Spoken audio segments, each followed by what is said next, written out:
There we go. Pausing the playback for me. Well, ladies and gentlemen, we are here for your listening entertainment this evening. The sultry sophistication of awesome Lydia and the suave existence that is the Cyber Raiden. Ladies and gentlemen, this is Sunday Night Live, episode 113.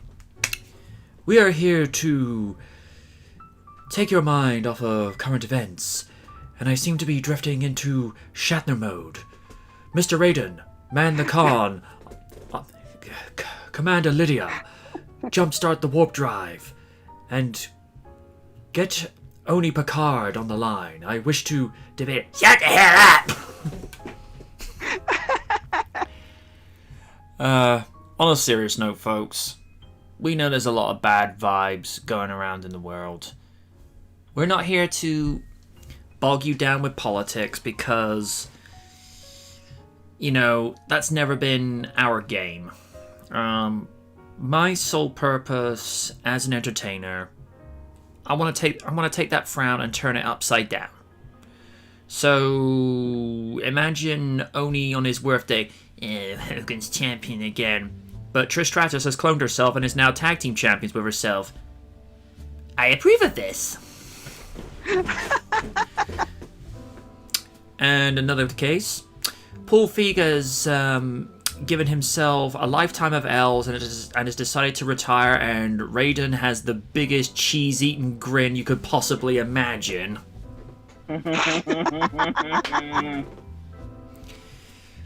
And Lid's found out that they're going to cancel Keeping Up with the Kardashians, and then it just starts doing the Charleston on the front lawn. It's like,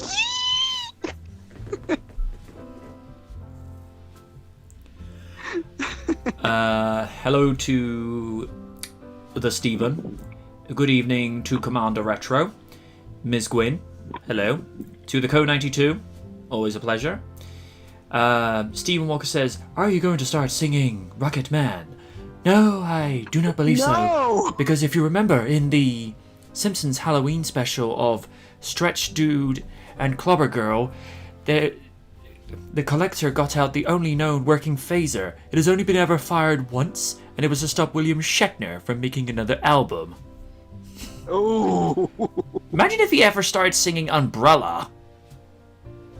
oh God, Oh, no! good lord, no. No. Although I'd laugh my ass off if he did a cover version of No Vaseline. Oh. Oh, that'd be weird. Oh, Lord.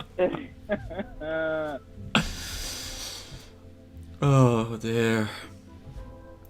Gwyn says, sorry I can't join you this evening. I have a friend over. That's fine. I'll see if I can join good, later. Hey, you know. Commander Retro says he's back to work on Tuesday. That's awesome, dude. Yay! Oh yeah, man. Oh yeah, my dad went back to work like last week, and so far it's going great. Good. You mean you got your sanity back? Yes. God, yes.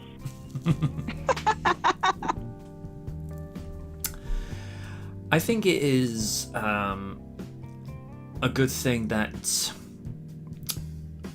normality, or at least some semblance of normality, is starting to creep back in, because let's be real, the world we knew before this global lockdown, that's gone. Yeah. What's in its place? I feel like in a sense it had to happen, you know. Yeah, and I've been recently talking with a new friend who, can I just say, is a stunner in real life, and Oh my! has me crushing. But yeah. Aside from that, she did a post on Facebook saying, like, 2020, saying like, oh, 2020 sucks, but if it wasn't for this, we would go back to old habits that caused us to devolve. And I feel like with this, despite all the sadness going on, I feel like it's a thing for people to work on themselves, and when things go back the way things are, despite, you know, things are going crazy. But I think it's an opportunity for people to just work on themselves, and after that we get back to the things that we want to do. Yeah, I'd say that's fair. I was saying something of a similar nature to one of my colleagues the other day. This year, with what's been going on with the pandemic, is probably the biggest wake-up call for hygiene. Oh yeah. In the same in the same respect as 9/11 was the biggest wake-up call for security. Oh man. Mhm. Oh my god.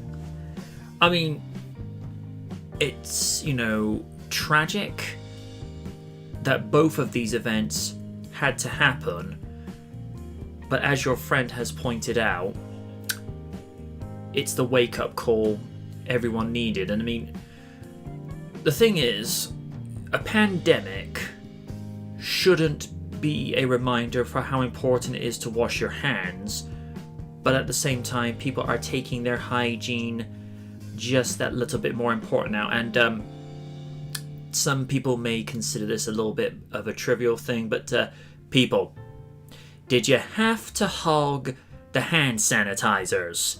Seriously, Right. there are some of us that actually want to buy it at regular prices and not have to go onto eBay and pay thrice the price. Seriously, when I have to buy 2 bottles of hand sanitizer, I'll try that again in a second, hand sanitizers for nearly the equivalency of $18. Damn, I got no time for you people. I'm done. I know, Yeah. it's so Yeah. weird. Also, did we have to hoard the toilet paper? Did we have to do that don't make no sense. I'm sorry. That's not even one of the symptoms. If it was a stomach virus, then yeah, okay, I could understand. Yeah, I get hoarding that, it. but damn. I mean, the most major symptoms: chronic headache, short of breath, and a fever, and a persistent cough. Why do you need to go get why do you need to get so much toilet paper?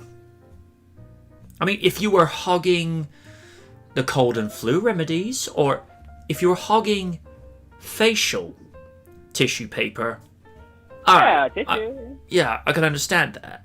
But toilet paper? Really? Mm-hmm. Yeah, like I say, I got no time for you. Because, when you make stupid people look intelligent, there's a problem. Yep. Right. Reading a few more comments. Homer, here's go crazy. Don't mind if I do. Ko92, we have to go through the bad moments in order to achieve the peace throughout the world. That's a very valid point. And Ko92, have I not said this time before? The sound, logic, and wisdom. That is you. Everyone. Applause. Applause. Ko92, you've been promoted to commander. He's like, ooh. It's like, starts pulling on the bow tie. Commander Ko92. Stephen, luckily my mother bought me 2 large bottles 2 years ago. Smart lady. We are hoping to get to the presence of Mr. Noir this evening, because he was absent last week. But as we know, with him, there are on occasions where his other video schedules conflicts with ours, and that's fine, because he has other things to be able to commit to and adhere to. But it's always a pleasure, just to get his 2 cents on most things. And obviously, we're not going to go into the specifics this evening, unless, of course, Wynn decides to say this herself. But Wynn's not feeling too well this evening. Again, if she chooses to say it, that's fine, but I'm respecting her privacy and discretion. We'll just put it down to she's just under the weather. We'll leave it at that. Mm-hmm.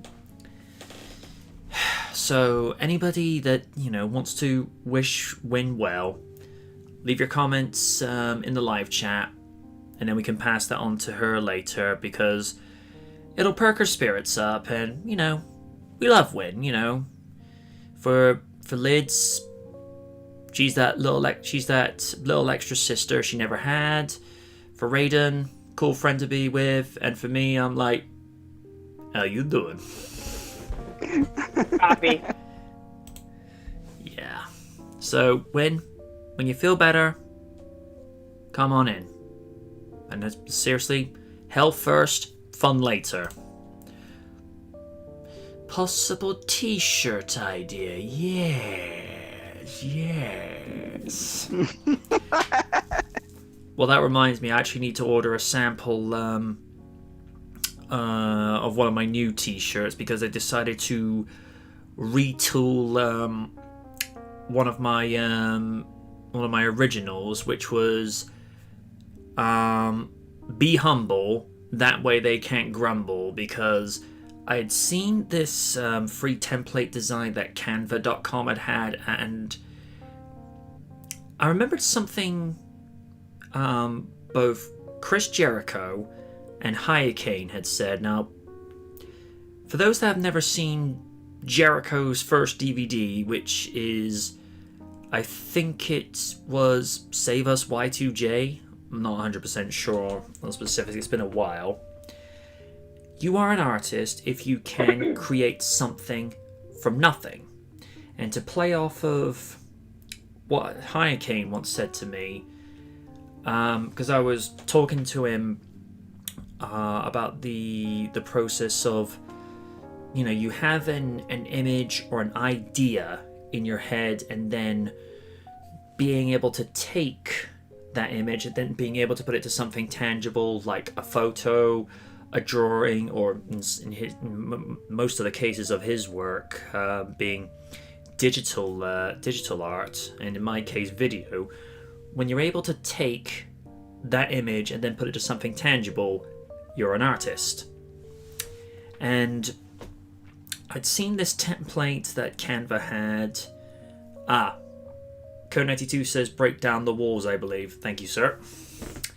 When I saw this particular template that they had, I just saw it had like the image in my head of the lettering style that they had. And I thought, right, apply that to the t-shirt in question, which I'll bring into focus a moment. Let me see. It would actually help if I actually went to my Teesprings page itself. Now, it's probably likely to be nearer the bottom.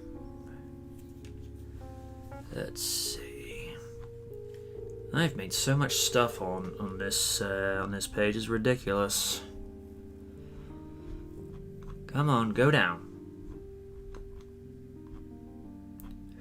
Come on, go down. Just go down. Looking at the old design, which, to its credit, it's not that bad. It's just, well, compared to what you're about to see, you'll get the context of it. Seriously, go down further.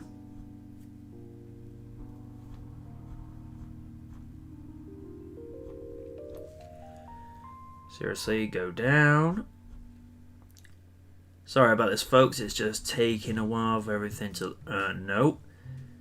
That's another one I updated. Come on, go down.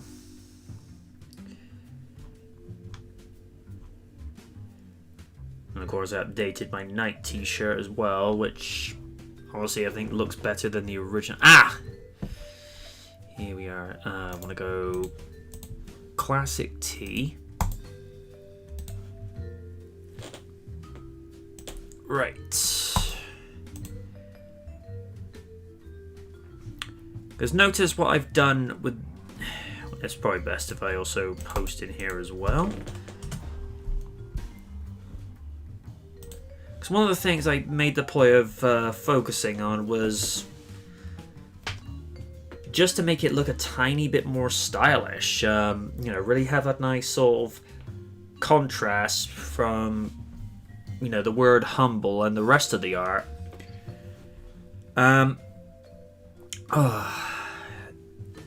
You'll have to excuse me a moment. Unfortunately, this is something that some of you probably know and some of you probably don't. I actually suffer from a rare eye condition known as blepharitis, where I just get a bunch of complications if it gets a little too warm, or I get certain elements mixed up in my eye fluid.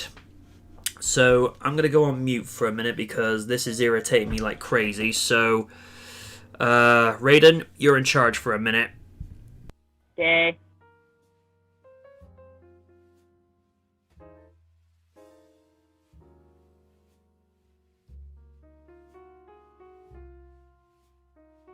And it just got quiet.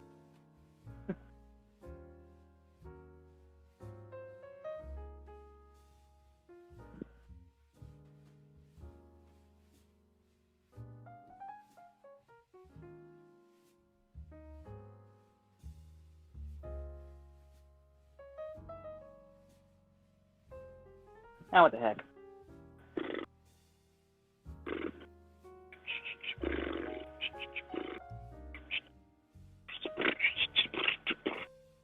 Okay, I got one.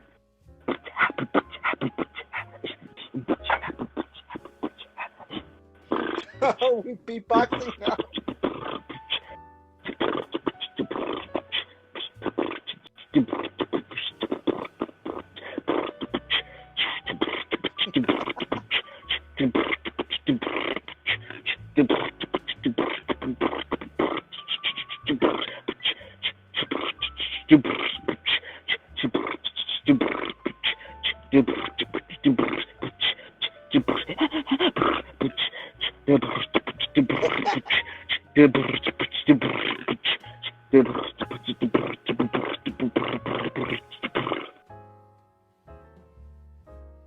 Anyone bored yet?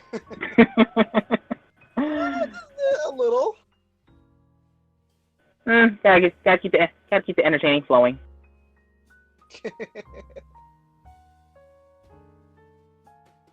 So, Liz, how's everything been going since this whole thing has eased up a little bit?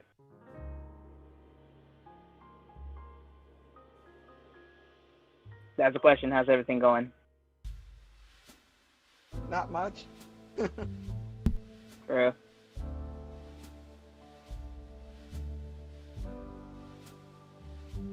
Trying to keep busy through this thing, Alright, sorry about that, folks. Every once or so often, that condition just flares up, and the best way I can describe it is it's painful to keep my eyes closed, and it's painful to keep them open. Yikes. And what it is, it's kind of a mixture of a little bit of humidity, and whenever I get little bits of dander caught up in the eyelashes, which then in turn mixes up in my eye fluid, and then it's just a horrible stinging sensation to where I have to put a lukewarm compress over my eyes just to nullify it, which can get a little bit irritating, especially if it's a really hot and humid day, especially if I'm out cycling. And there have been times I've had to pull over and just, try and get like a little cloth or something just to sort of dampen things a little bit, just so I'm able to see without being a hazard on the road. Mind you, I'm a hazard on the road on my bike without any complications, but that's a story for another time.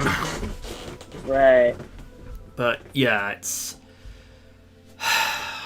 like I say, it's not fun for me. Yeah. Yeah. It sucks with that. Anyway, back to pleasantries, as I've stated with the updated t-shirt. It's taking what I did before, if I may be afforded to go back and look at one of the original versions. Let's see. Don't know why I've opened it up on the one where no one's going to be able to see it. Alright.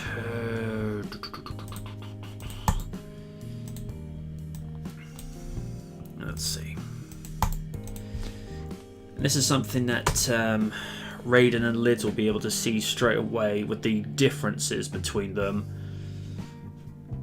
The original, which is below for them, it's nice, but the one above just has much more of an interesting sort of style to it. Because what I tend to do with the former designs, I just basically go into Sony Vegas or Magix Vegas, depending on which version you're using, and then I'll just get a PNG, transparent PNG of the wording, and then upload it onto Teespring. But then, like I say, I come across what Canva was doing, and I just think it's just a much better fit. I mean, where do you stand with it?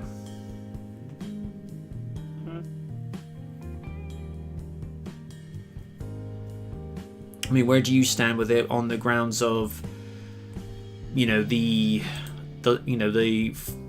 current design versus the former? The design, shirt design. Yeah. Well, I don't know. The purple. I think I like the one when you made the font for Humble more noticeable. Yeah. The second one, it's not too bad. It's a little too simple, but it's still good. But I prefer the redesigned one. Yeah. Alright, man.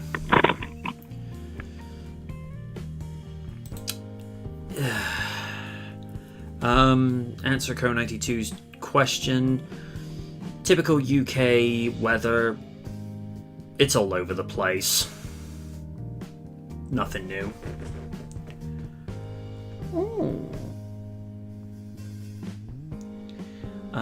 Steve says, also getting an art print for MJ from Matt Frank at some point this year. Oh, thank you. It's something I know you like, so if ever possible, hope to go to Bristol and give it to you in person at some point. After the lockdown is calm and things go back to normal. Or a new status of normal. Well, I certainly appreciate the sentiment there, Steve. I don't know how long it's going to be before we get back to a semblance of normal, because we're in uncharted waters at the moment. I mean, it's times like this I wish I could just go up to Thunderbird 5 and just be like, no, I'm staying up here till this blows over, or screw you all.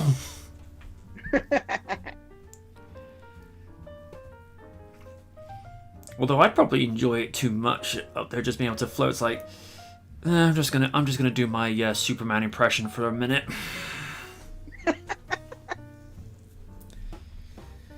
There. Still no news from Mr. Noir. Win is online, but her presence is being made to just sort of... I'm wording this really badly. She doesn't want to be disturbed at the moment. Like I say, folks, she's not herself this week, which is a shame, because Win's at her best when she is herself. Yeah, no.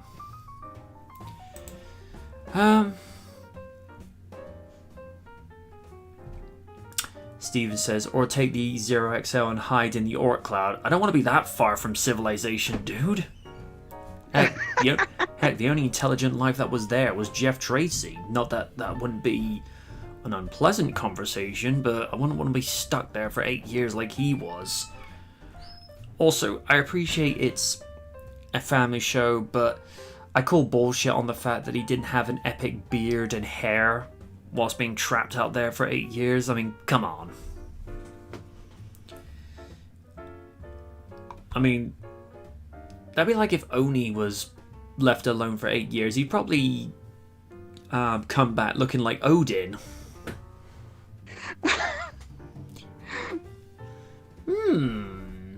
He would rock a very good beard, yes. Now I'm just picturing Oni with this sort of eloquent personality with the little monocle and even, the cane and what have you. Lydia, I require tea, Earl Grey, hot.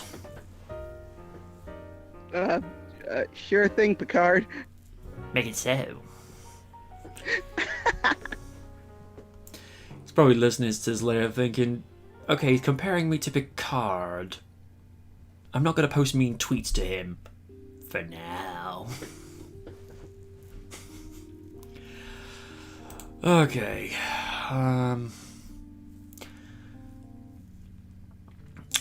Yeah, speaking of Star Trek, this is one of the... This is not going to be... Oh, good lord. Steve just says, Odin Oni, someone do fan art, and Liz just thinking, oh no. Please don't. Do not give people ideas for the love of all that's holy. Now this article, or this topic that we're going into, because I'm not actually sharing an article from a website, and the topic in question, because I actually want to get the audience involved with this, and then I'm actually going to look through the comments as such, and I'm also going to post this for Lids and Raiden. The problem with modern Star Trek. Oh no. Now, some of the biggest complaints that I hear with regards to what they're doing with either Discovery or Star Trek Picard, some of it is main continuity errors, like the writers don't pay attention to the lore of the original series, Next Generation, my personal favorite, Deep Space Nine, and even Star Trek Enterprise. And they do one thing that I've seen from clips, not only just from Picard, but also Discovery, is the excessive use of profanity. Now, we've been doing this show now for nearly 3 years. We're no saints, we fly off the cuff on some odd occasions, but we know when to dial back. When Oni comes in, that's a completely different story. Hey, saying it like it's real. I'm not disagreeing with you. But it's one thing if you hear, like Picard say to Riker, in the case of the episode of the Pegasus in season 6 of Next Generation. It's like, what the hell is going on here, Will? I mean, saying what the hell is like saying sugar, or for even something more old English, ooh, fiddlesticks. It doesn't have the same explicit impact as it once did. I mean, it's a way for people to vent and emote. But when you hear things like, it's like, what an asshole, or, oh, the shit just hit the fan, or, this one floored me in some of the opening episodes of season 1 of Picard, where the admiral that he goes to see at Starfleet Academy goes, "What absolute fucking hubris!" And I was like, "Hey, that's Captain Picard. You watch your mouth, lady." You know, you don't need excessive cursing. I mean, that'd be like if Raiden just said for 2 whole hours straight, "Take this fucking L, take this fucking L, take this fucking L." Even he would be at the point saying, "That's enough. I've dealt out enough L's." Paul Feig has a Paul Feig has a season ticket subscription. So, and also, I don't like the fact that they emasculate male characters in there. There's this one. I was watching one video earlier comparing modern Star Trek to Next Generation.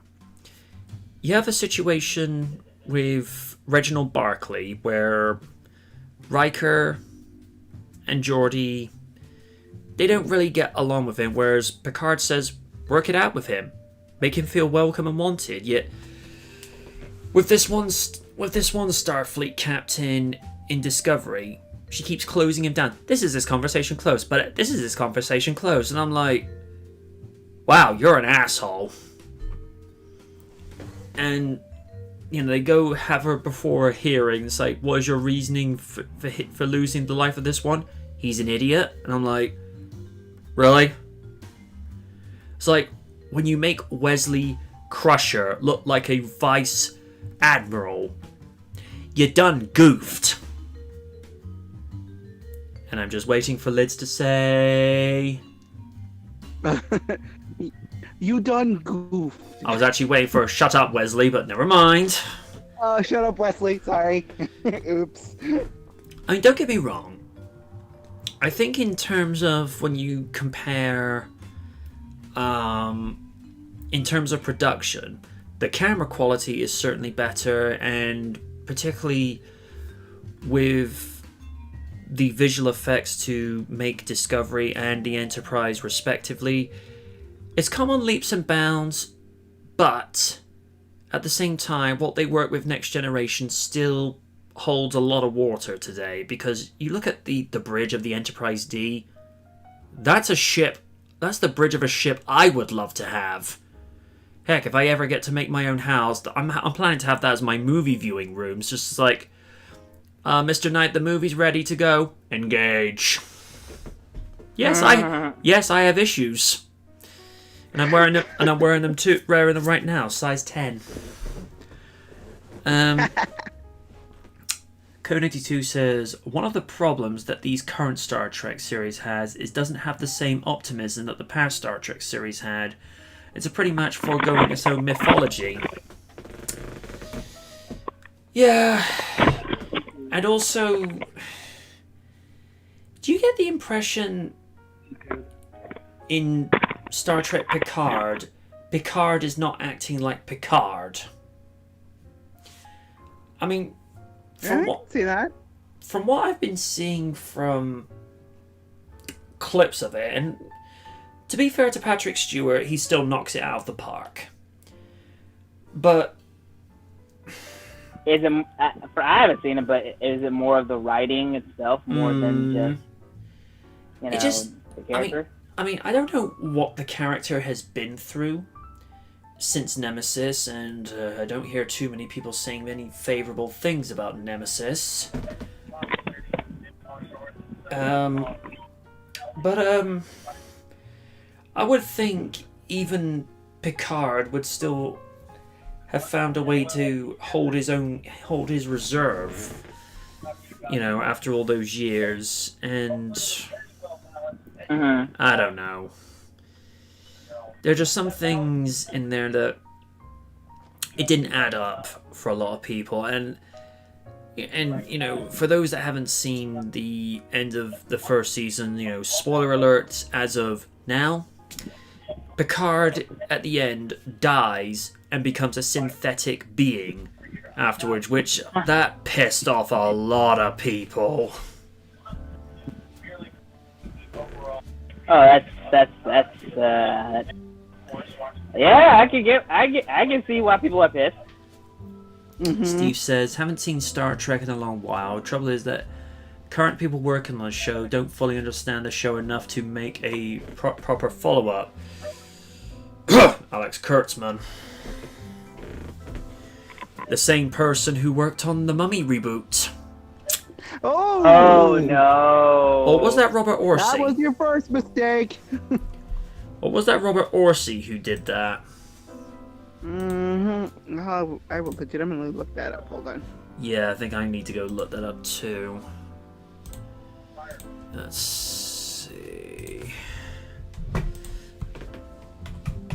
Mummy 2017. No, it was Kurtzman. Oh, okay. Oh, that's awkward. Here's the thing. Him and Robert Orsi together when they did the 2009 Star Trek alternate timeline, because it's not really a reboot if you're acknowledging, the former continuity, because to do a reboot means to disregard what happened completely.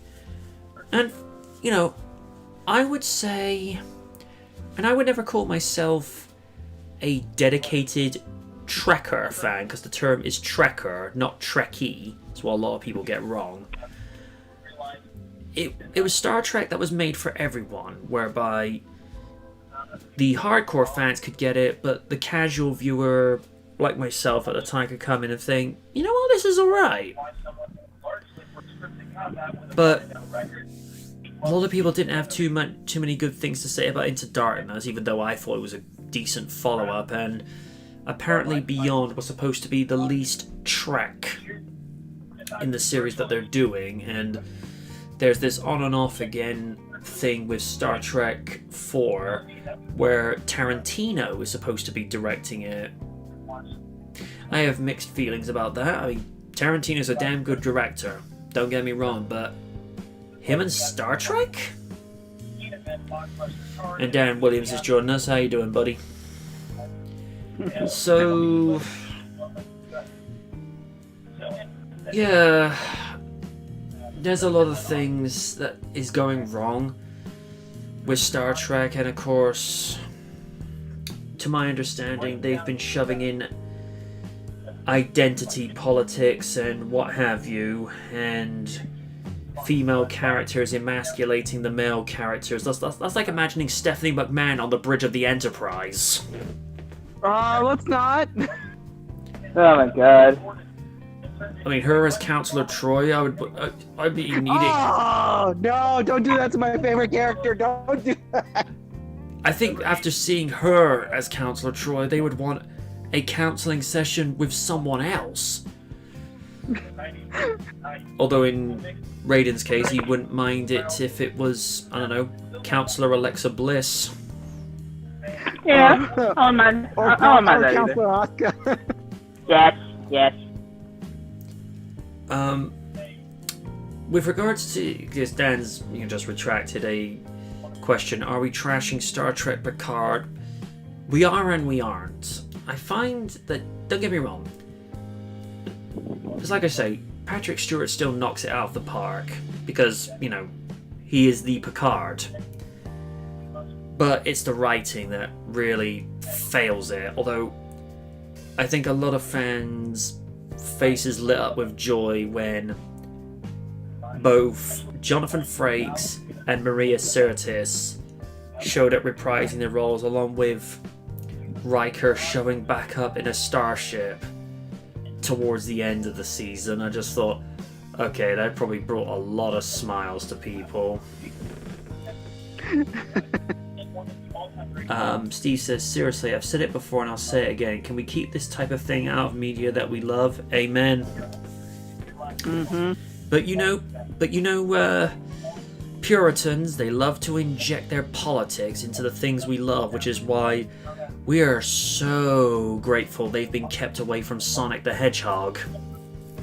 Thank God. You say that, but Well, they could have the funds to decide to do that. Well, no, Paramount aren't stupid, because they know that. Look at Terminator Dark Fate. fans turned away from it, mainly in part because Terminator's... It's had its day.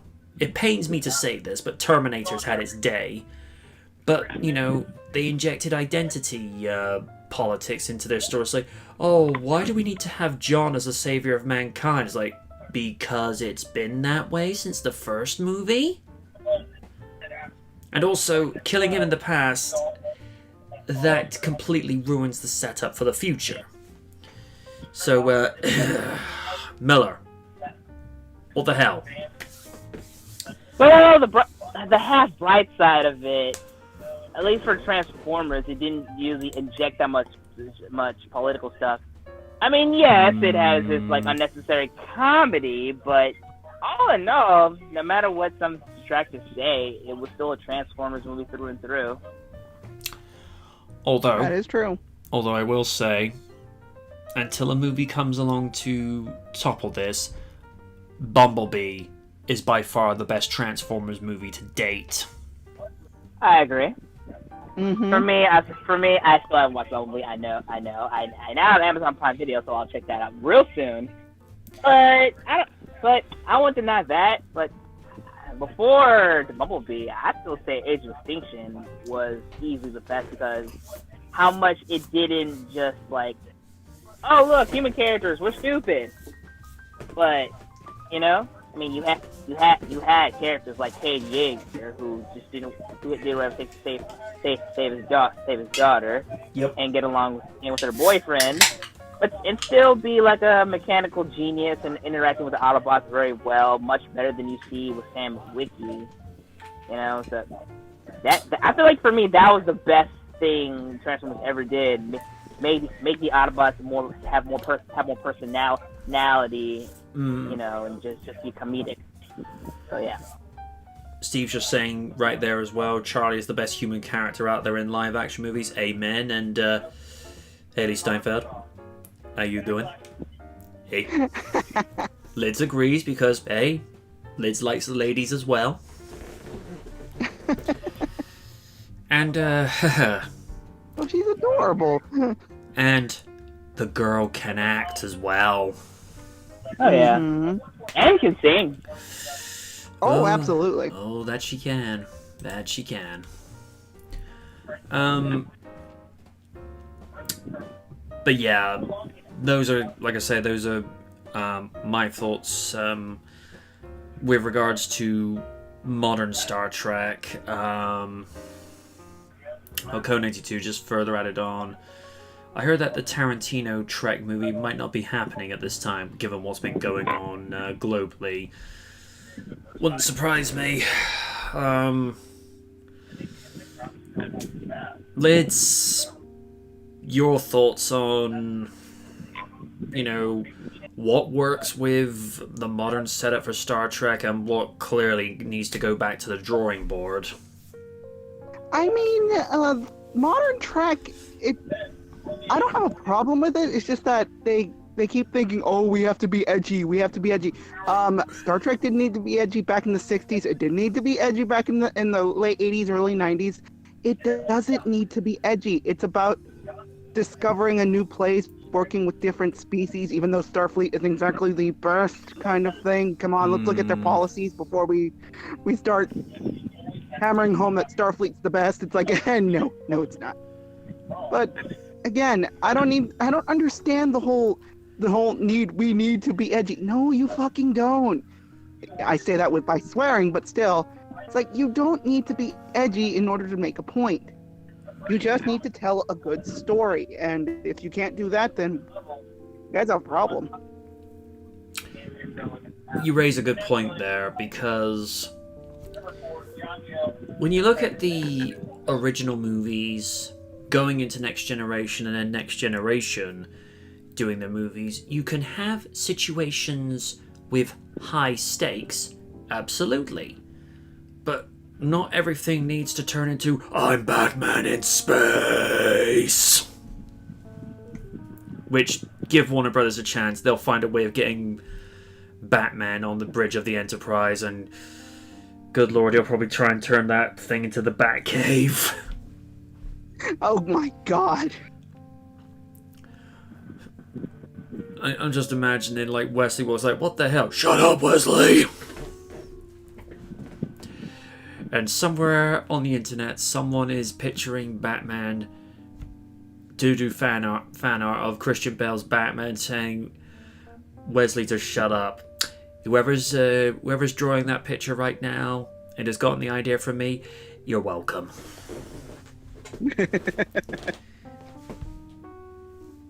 Although Stephen, you probably get a semblance with this. When they did the thing, when they did the setup with the Zero XL, do you not think that was an ideal opportunity to do a Thunderbirds parody opening of Next Generation with the Zero XL acting like the Enterprise, with the way it was able to go faster than light? Because whenever I would see the Zero XL disappear into deep space, I'm like, wait, did Thunderbirds just have a Star Trek moment? And for context for people that don't understand, in the last few episodes of Season 3 of TAG, they made a successor to the original Zero X, which has a faster-than-light drive, which is, of course, warp drive technology as well. But with the Zero XL, they managed to assemble Thunderbirds 1, 2, 3, and 5 as a means of helping the machine go faster into deep space. And Steve, see if you can offer like an outside perspective. Why would they have Thunderbird 4 in space being lowered from Thunderbird 2? I mean, last time I checked, Thunderbird 4 is a submarine. How would that have sensors that is compatible with looking for things in space? I mean, I don't know. But heck, if I had the means to actually do a decent parody, I probably would. And I probably have the Hood as Picard, because, well, you know, he's the only one who was lacking the hairpiece, although the characters had multiple disguises, including some bad wigs, but hey, it is what it is. And in all of this, I didn't get to our Commander LaForge in Raiden. Your thoughts on modern Star Trek? What works, what doesn't work, what you would redo, and what you would just hand an L and say, "You're making a fool of yourself. Please take this and stop." Well, I'm not really a big Star Trek person, but I loved Deep Space Nine, Voyager, New Generation. And I feel like, I feel like, especially when they modernized the movies, I thought things were pretty cool.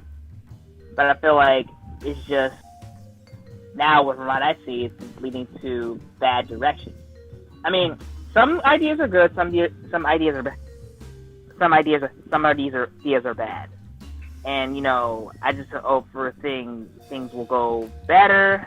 But some writers, they think their shit don't think, and you're always going to see something that you don't like. And from what I've heard from Star Trek Picard, oh boy, that's looking like eh. So hopefully things get well for things. And with that article out of the way, this is kind of like the second part of the topic. Why Star Trek The Next Generation remains so beloved. And if I could just sort of surmise it in this, it's because the writing not only treats the actors, the characters, but it also treats its audience with respect. It doesn't try to feed you some nonsense that is going to be insulting to people's intelligence. And here's the thing. They had, the theme of equality even in deep space. at that point in the 24th century, because Next Generation is meant to be set some 70 years after the events of Star Trek VI, The Undiscovered Country, which was the last time we ever saw Kirk, Spock, Chekhov, and Montgomery Scott. Although Montgomery Scott and Admiral McCoy would actually show up in Next Generation. In fact, it was Encounter at Farpoint that DeForest Kelley shows up as a 137-year-old Dr. McCoy, because obviously by that point in the 24th century they found a really useful means of prolonging life at that point. And that was just like a nice way of sort of passing the baton to the next generation, no pun intended. But I think it was just this sense of, it was not just the difference in time that you could tell the difference with Next Generation. It was the difference in scale and budget, because the original Star Trek was a low budget sci-fi series. Call it for what you will, dance around it all you want to. That is the basis of it. But, and this is where Gene Roddenberry and the writers succeeded, when you have a small budget, you focus on the writing more. And this is something that David Hasselhoff highlighted to some episodes of Knight Rider when the budget for the episodes weren't that great. When the budget for that particular episode for that week is not as great as what it would have been before, you make the story more compelling. You actually have a reason to care about the story and the characters, whereas the action that you would see near the end of it is the icing on the cake. It's just simply there just to cap things off. And what I find with Next Generation, which is one of the reasons why it probably holds up so well all these years. First of all, you've got Patrick Stewart, probably one of the greatest actors this world has ever produced. Not only, being, a good Shakespearean actor, being Picard, and then probably gaining more notoriety as Professor X. But let's just call it for what it is. Professor X is just Picard if he was a mutant. Let's call it for what it is. And they, it was such a good ensemble cast. I mean, LeVar Barton is the best Geordie LaForge, and for those not in the know, he was also Kwame in the original version of Captain Planet before he went to Hanna-Barbera, and then he got recast by someone else. But he was also Black Lightning in Batman Superman Public Enemies. Ooh. And I didn't know this until I looked up, because I'm just finding out. Wow. Because I'm hearing his voice and I'm like, hold up. And I go to the credits, well, damn. And of course, he had that, he's had a few cameos in The Big Bang Theory where the first time he's going up to Sheldon and Leonard's apartment and he sees the guys doing the karaoke with Stuart only wearing the towel, and he just goes like, oh, I don't think so. I am so done with Twitter. I think most people would be these days. But, he's the best Geordie, and, particularly with the visor, that was his signature look, even though LeVar wanted so badly just to be able to see with his own eyes and not look through what is basically a hairband. Let's just call it for what it is. Brent Spiner. He may have been Dr. Okun, he may have been the senator in The Aviator, but he's always going to be Data, and for some people, Lore. Or, as far as Picard, Star Trek Picard is concerned, Dr. Soong. Marina Sirtis. She is the best Counselor Troi. There's this very empathetic mysterious, sultry aura about her. Although, I think if it got jarring for some people between the series and the movies, because her accent kept changing. Because in the early going, it's a blend of Greek and English accent, then it goes to American. Someone said it went to Canadian and Australian, and then it just went full-blown English accent at one stage. I'm like, okay. And people say my accent sounds confusing on occasion. Okay. And then you get Jonathan Frakes as William Riker. There are times in that show he has got the biggest cheese-eating grin and smug attitude, but the man plays it well. And of course, Will Wheaton. Do we have to talk about Will Wheaton? I'll put it simply as this. There are times where I get the point where his character was coming across from. But there's also points where he comes across as being like whiny and obnoxious. And in some places not knowing when to keep quiet, but he was portraying a teenager at the time, so it's one of those things whereby, yeah, he's being a dick, but, you know, most teenagers were. I stress most, because not all of them are like that. Some of them are absolute angels. I wasn't one of them, folks. I could be an asshole when I wanted to be as a teenager, so don't think that I've got a halo above my head. No, no, no, no, no. I could be a little bastard when I wanted to back in the day.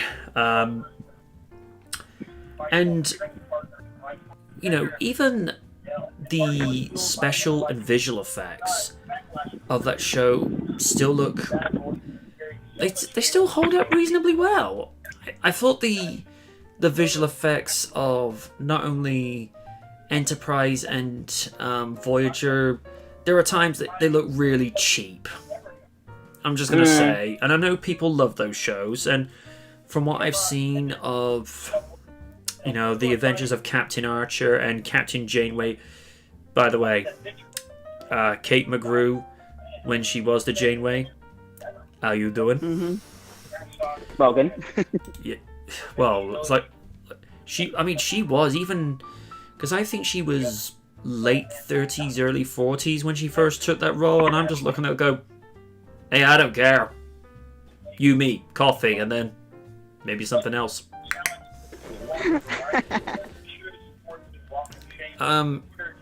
You know, the way they had the writing first and foremost. This was also the stark difference between the original series and Next Generation.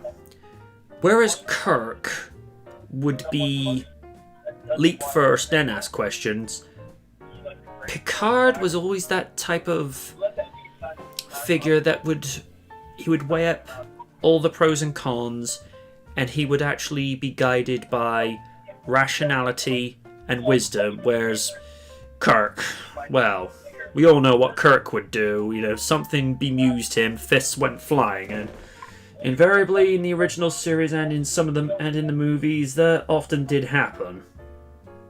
But, oh yeah. But, you know, sometimes action is required. And oh yeah. I just think it's just the way that Patrick Stewart carried himself as Picard, because originally Gene Roddenberry didn't want him as the captain. Simply because apparently he didn't want a balding, unknown Shakespearean actor as the captain. Yet he came back for auditions, and even though, you know, some of the other auditioners were good at what they did, Stewart ran circles around them without even trying. And he even came in to do an audition with a wig, just to impress them. But apparently at one stage, he'd done like the last audition, and what he said at one interview is whenever he's done with an interview, he would just go off, have breakfast somewhere, have pancakes, and then just go for like a load of Sunday editions of English newspapers. And because obviously back then in the mid-80s, nobody had cell phones, at least none of them as sophisticated as they are today, his agent was trying to get hold of him, and he said, "You've got the job. You are Captain Picard." And Roddenberry must have been impressed with the audition, because otherwise he wouldn't have gone with him. And I think it was also, all these all signature themes, mannerisms, and things that people associate with Picard is, from things like engage to make it so, or tea, Earl Grey, hot. Just these things that they would associate with him specifically. Whenever somebody asks me who's your favorite captain, I always answer straight away, Captain Picard. And it's like, oh, because he's English. No, because Stewart was damn good at his job. And yeah, and I will say, I'm not an aficionado when it comes to starships, but the Enterprise D, that's the first thing I think of when, I think of the Enterprise. A little bit geeky, but come on, you're talking to a glorified nerd here. Come on now. So, like I say, I think it's what the writing and the performances, and it's the fact that, like I say, it respects its audience. That they know they're there to have a good time, and they actually want to be enlightened, because Picard would say a lot of things that with these inspirational speeches, it would actually get your head, going, and you think, the man has a point there. Like with a speech with regards to every chain that is forged, or the episode of the Drumhead where he's talking to Lieutenant Worf about something with regards to the act of revenge and what have you. It's the way that Patrick would command the scene. I mean, he's already, he's playing a commanding officer, but he's commanding that scene with the way that he's just holding, not only his co-star's attention, but also the audience's. And right. Apparently, it's said when Whoopi Goldberg would show up in recurring appearances as Guinan in the series and the movies, it was her acting that apparently made him improve his own performance, because of the way that Goldberg would actually inspire him to do better. And here's the thing, I like Whoopi's very chilled and very calm delivery as Guinan. It's just the way that she would almost be on the same level intellectually and spiritually as Picard. She would make him see things from a much different perspective and even challenge him. Because those that remember what happened in Generations, when she talks about the Nexus, not to be confused with the WWE faction. Which I have heard that, and sorry to go off topic, but I've heard if things would have gotten gotten better before the crisis happened, the Nexus would have made an appearance at that year's WrestleMania. Ooh, okay. Where she would say, if you go into the Nexus, you're not going to want to leave. When you're basically given everything that you've ever wanted, and in Picard's case, it's having a family, have children, you won't want to leave it. Because obviously one of the themes of that movie is responsibility and duty. And it's just this way that she is almost his advisor in a weird way. And I don't think you're ever likely to get casting like that. Whereas people these days would go for star power or because this person's got these particular political views. That series went after the right actors because they were the right actors for those roles. I mean, for all we know, we could have had someone else playing Picard and it probably would have been just as fine. But would it have been as good as Stewart's? I wouldn't like to say. So. I mean, that would be like... Let's use the 2009 alternate timeline, for example. Instead of Chris Pine, imagine if we had Chris Evans as Kirk. Woo! Oh, that would have been interesting. Super that. I feel like.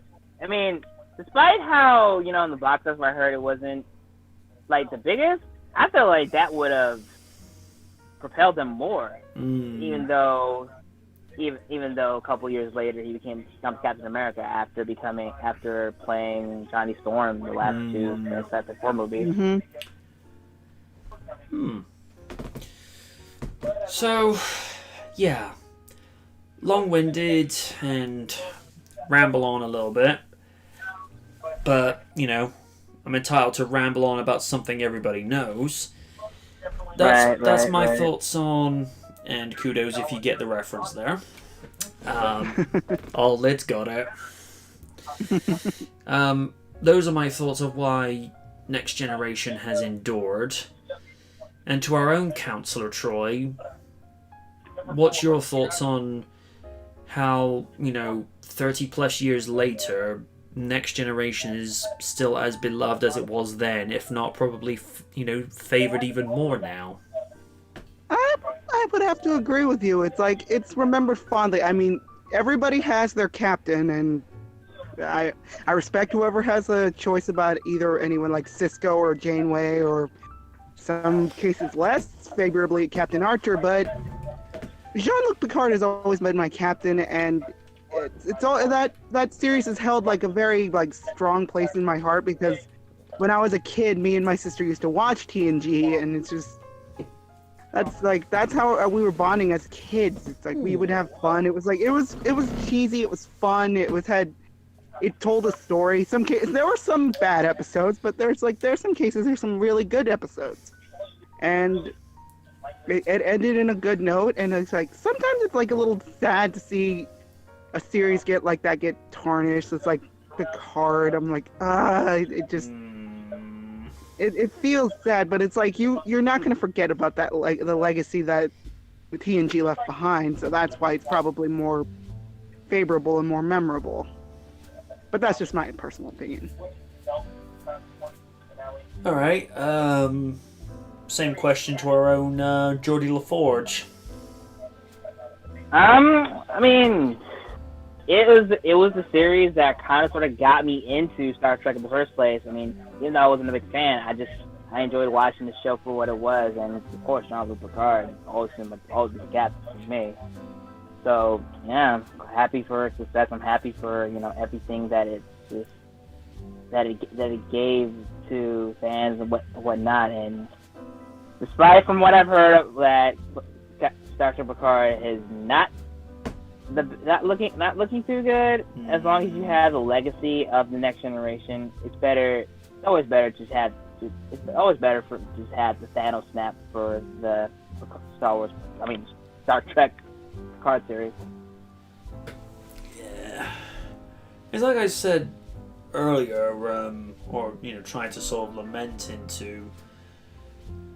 I think they probably handled diversity in that show, but here's the thing, they didn't call attention to it.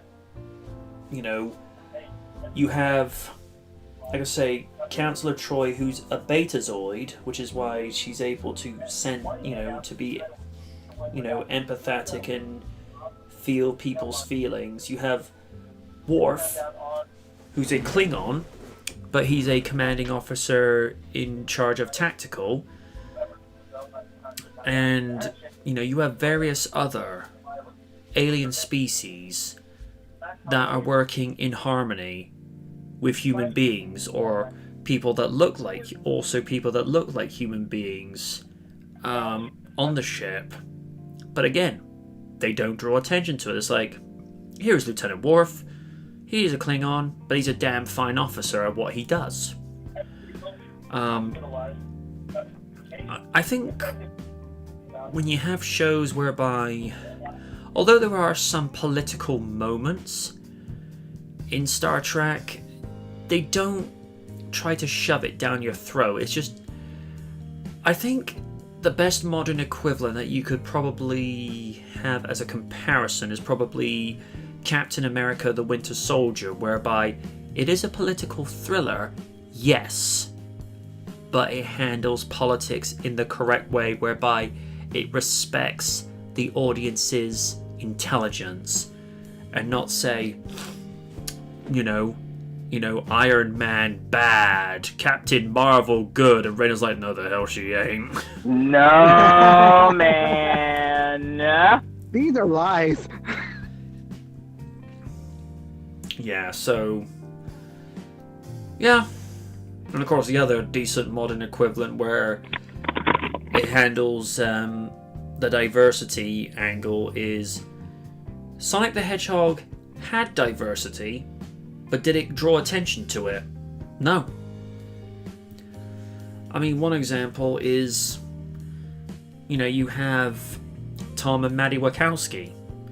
Yes, it's an interracial man and wife. Do they draw attention to it? No. They're just husband and wife. That's it.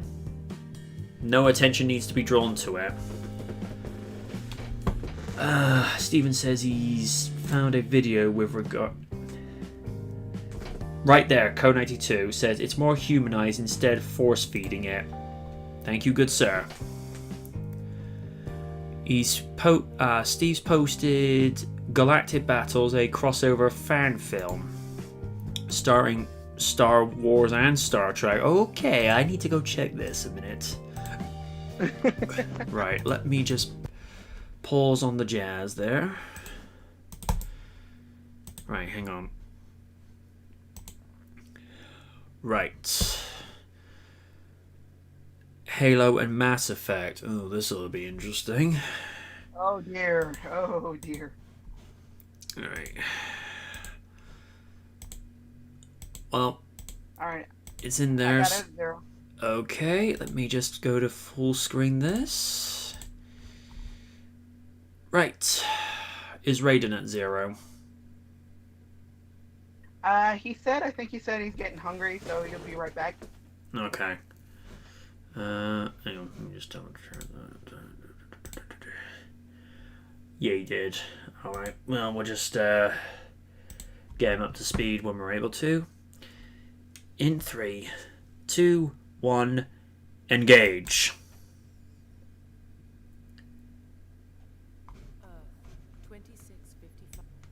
2655. Its inhabitants Whoa. have been ravaged by interplanetary Okay, let's be honest. Earth would not look At like that in last, 2655. With the signing of a new peace treaty, We don't know that, though. the conflict is I over. know. The military has been dissolved, and the planet's focus has returned to exploration, discovery, and habitation of new worlds. Humanity is at peace. But... Hugh, the thing But that's the gonna Milky break Way that is not piece. the only galaxy in the universe. Uh-oh. I do like the voiceover. Yeah.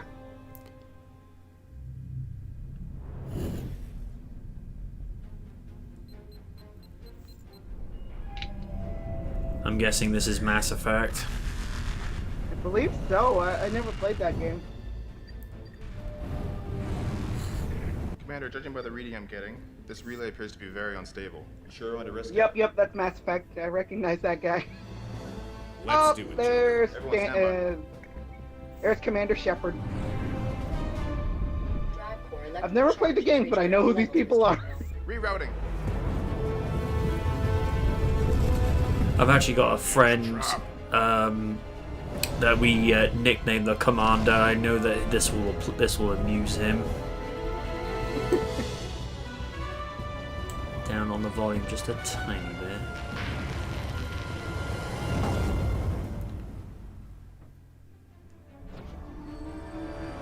Nice.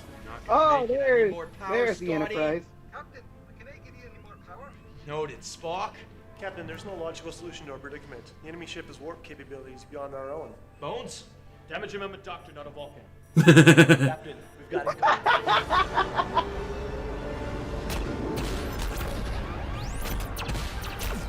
Captain, a ring is spatial anomaly from the warp field. Uh-oh. I will say I like the production value with this. Everybody, hang on! Yeah. Although the guy playing Kirk,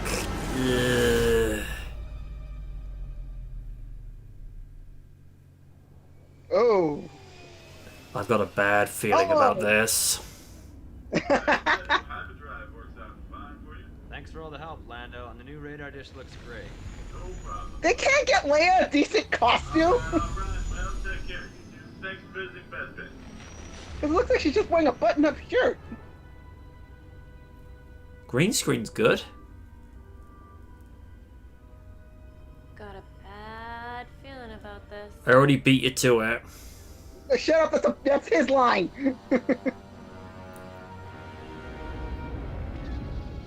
Oh. That I will agree with you. Holy shit. Although the guy they got playing as Hans, it's not a bad lookalike to Harrison Ford. Yeah, it's not, yeah, I agree with you. Cosplay's good. Halfway Hyperdrive decent. performs. Yeah. Prepare to make the jump to light speed. And it's certainly a lot better than the guy who played him in Solo. We don't talk about that That's movie. right. Yeah, that's right, I went there. Oh, okay, what's going on?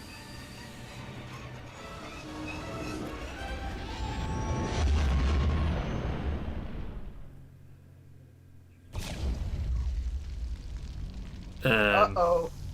Halo. That's... I believe you. I believe that's Halo.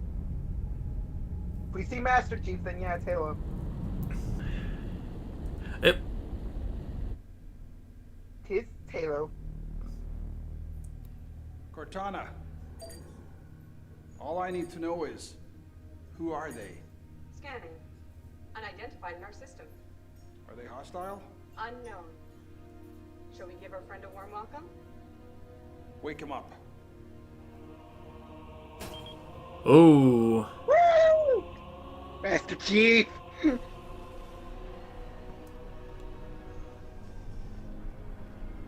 Spock? What are we dealing with here?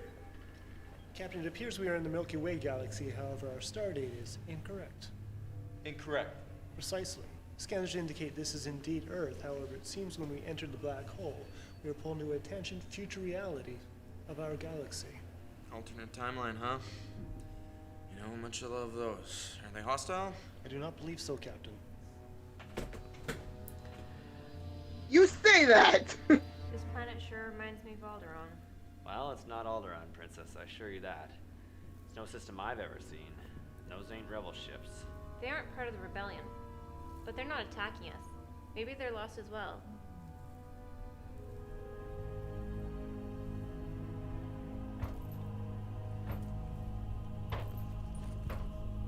Oh, that's a decent Master Chief outfit. Open hailing frequencies. This is Captain James T. Kirk of the USS Enterprise. We come in peace. Please identify yourself.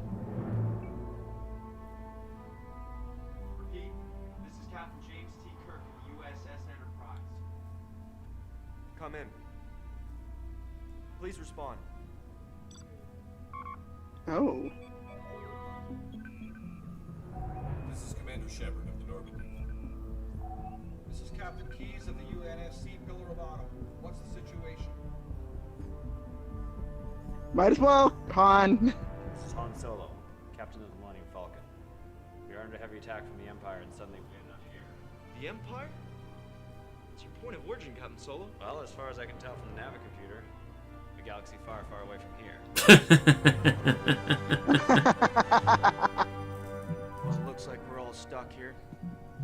Perhaps we can help each other. Oh, here we go.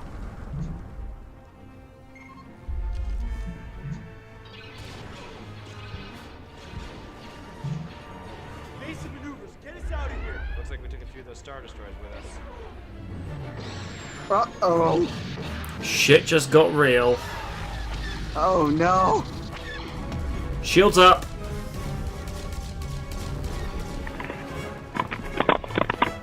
Here, the other ships are offering us their assistance. Good, we'll take it. At least now we know we can trust them.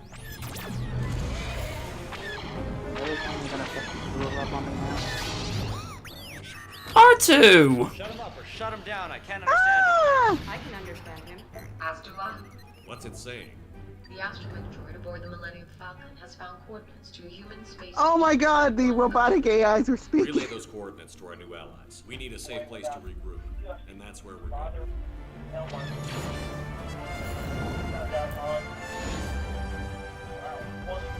Oh, they're all warping out of here. Okay, what I missed? Missing quite a bit at the moment. Wait, what Enterprise is that? Whoa, I have no idea what this is. Oh, that might be the one from that's Into Darkness.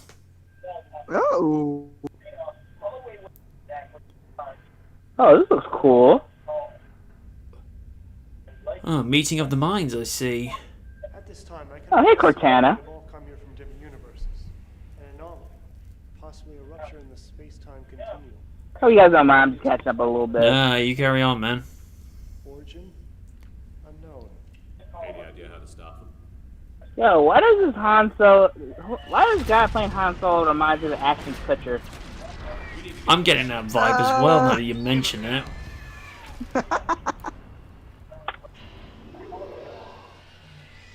Commander Shepard.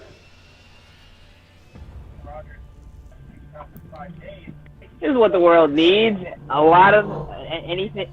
Oh, a meeting of the supernatural space minds. Let us help you finish the fight. Yeah. Joker. Get the ship ready.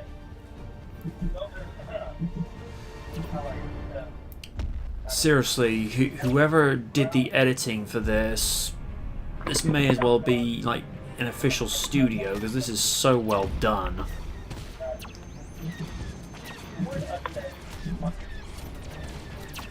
Armed photon torpedoes.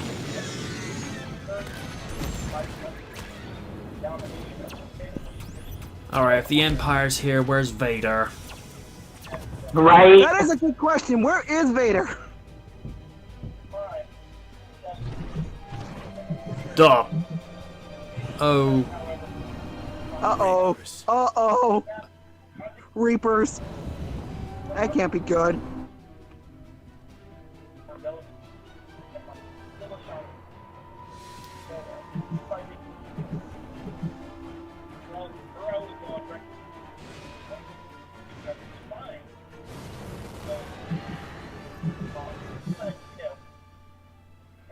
This is really well done. Seriously. Yep. Fire everything. Even down to the uniforms in the bridge. I appreciate that Master Chief. Awesome. This is sick. Oh, this just got interesting. Uh-oh. Uh-oh. Oh, damn, the budget was around 2,000. Jeez, no wonder. Oh no, Romulan warbirds.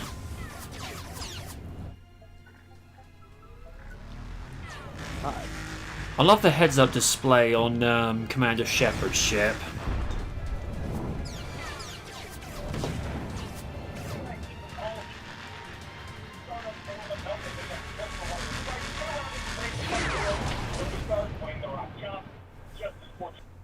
Who just intervened? Good question. Oh. That looks familiar. Okay. It's Oh, the Death Star! I knew that energy beam looked familiar. Death Star. I thought we already destroyed that. Well, shit. You know, this whole alternate reality thing's become real confusing. you tell him, Bones. Captain, I may have a solution. Thank you, Captain Obvious. I believe we could utilize a limited supply of red matter to neutralize enemy ships. Normally, it's just we beam in one enemy vessel, but due to its shielding capabilities, that would be impossible. Keep that stuff in Norby. I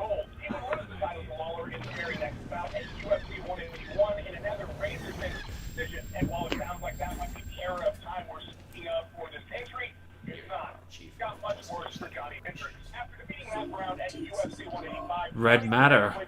We're referencing 2009. however, Hendricks had a quick study that landed him in the hospital and attempted to block it. The bout was canceled, setting up the horrible 26 of the former champion. The first bout of Hendricks.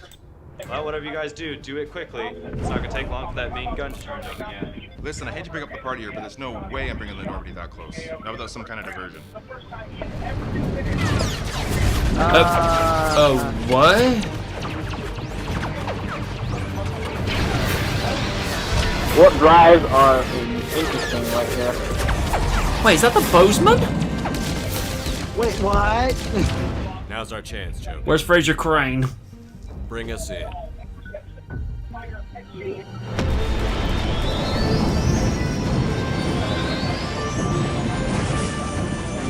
Jeez, from last time, this is really well done. Yep.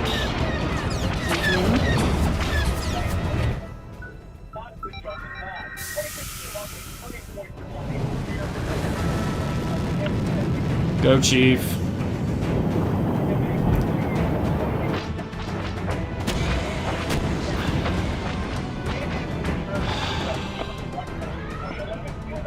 Uh-oh. Ah, crap. Let's just hope it's a stormtrooper that's targeting. Yeah. Oh, crap. Uh-oh. Uh-oh. Chief, you might want to get out of there.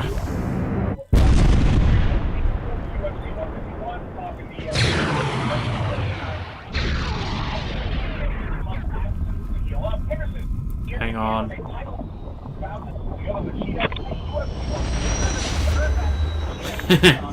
Nice. Great work.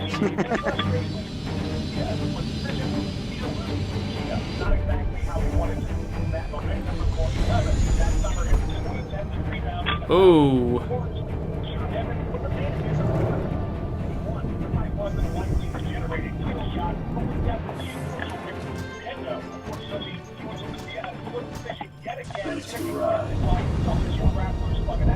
Uh-oh.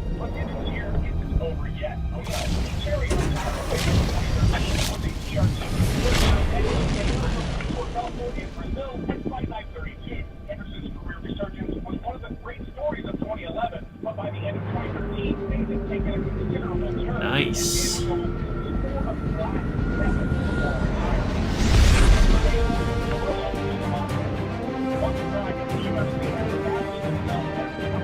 Damn.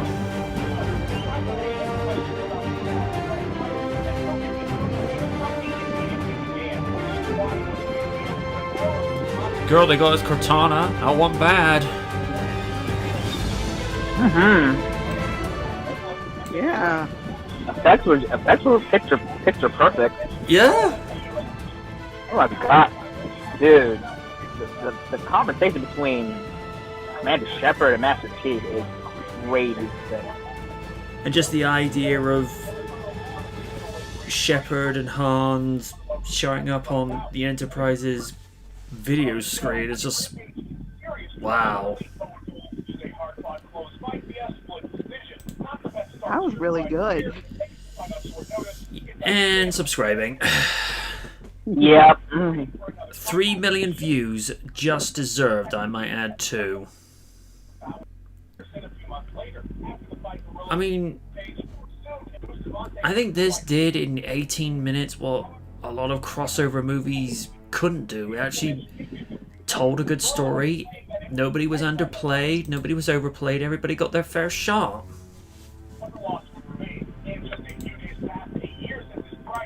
Yeah.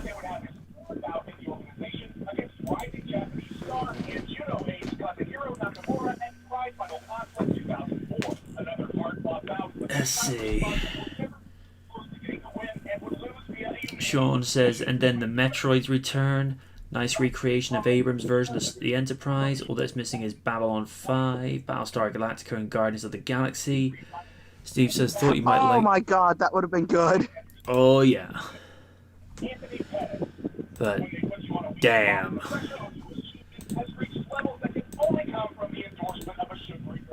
That was good. Oh my god, it's the TARDIS. Nice.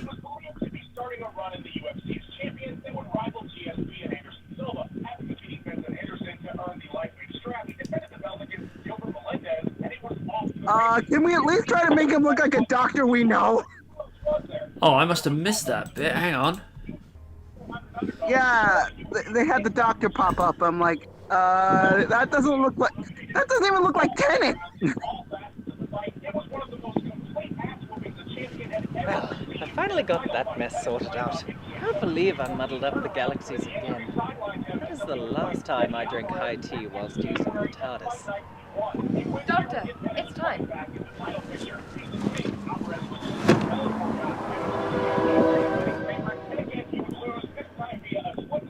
Huh.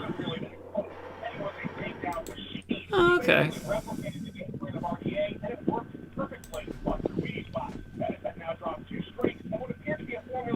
Yeah. That was well decent. Not gonna lie.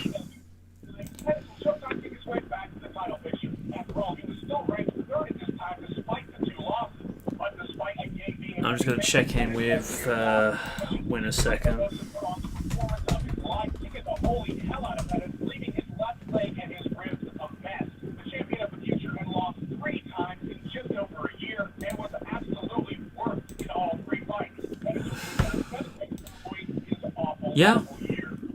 Yeah, that was decent, Steve. Thanks for finding that one. Yeah. Yep. Really well done. Especially... Yeah.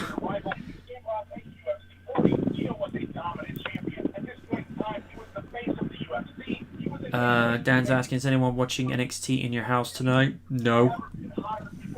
I got D&D tonight, so no. I'll check it out. There's like 1 to 2 matches I care about. Mainly Tommaso Ciampa versus Killer Cross. I refuse to call him Karrion. Fuck that. No. As much as I want to support Io, oh my god, I don't. At this point, as long as Charlotte is NXT Women's Champion, I refuse to deal with that. Main event, I'm kind of sort of looking forward to Cole versus Velveteen Dream. That's gonna be good. Okay. Much as I got love for Keith Lee.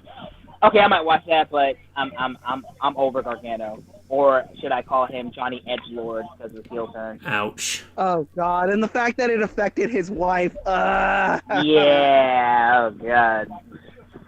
Yeah. I'm sorry, I love Candice LeRae, but she does not look good with colored hair. I'm sorry, she doesn't. Yeah. It's at the point for me with NXT, it's like, ever since they got on the US Network just to combat against AEW, aside from some good matches and good segments, it has not been the same since. And you could see that during their best years when they started losing talent. And I feel like after this event, you're going to see more of that. And despite them trying to bounce back, it's not looking good. And I kind of blame it on half the writing there, especially Hunter and Shawn Michaels. Oh dear. Yeah, I mean, listen. I mean, Hunter's been doing great things at NXT, but I feel like when you look at it, it's not at the same caliber as what the late great Dusty Rhodes did with it. I feel you. Mm-hmm. So yeah, people, there's my TED talk when it comes to NXT.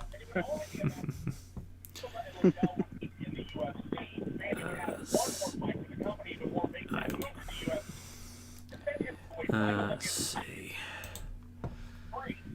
Still no word from Win at the moment. She's kind of on. She's online, but she's not online. If that makes any sense. In order for some amusement to take place, we're going to be visiting penguins again this week. Lids will know what I'm talking about. Oh, God. Oh, hell. That is, Yeah, oh, hell. you saw what happened last week, Raiden, with Karen Apocalypse. This is Karen Armageddon. Oh, no. No. Oh, Lord, no. Do I want... Oh, God. No. Okay, might as well subject myself to the bullshit. Let's do this. Yeah, I got a video on standby just in case. Dan's just saying... I'm going to need to scrub my eyeballs. Well, speaking of Karens, Dan's just said, do you think Vicky Guerrero will become the new female member of the Inner Circle? How about no? No, God, no. I mean, listen. I'm already very hazy on the Inner Circle already. No, let's not add excuse me to the list, please. I mean, Vicky at AEW is a breath of fresh air. I mean, she still has the any quirks about her, but at least it ain't in the point where, oh God, you go back to late 2007 to 2008. Oh God, that was torture for me. That was torture.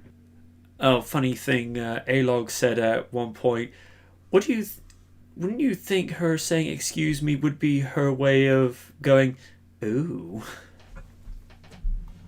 I'll say that for off air. I'll say that for off air. That's all I gotta say.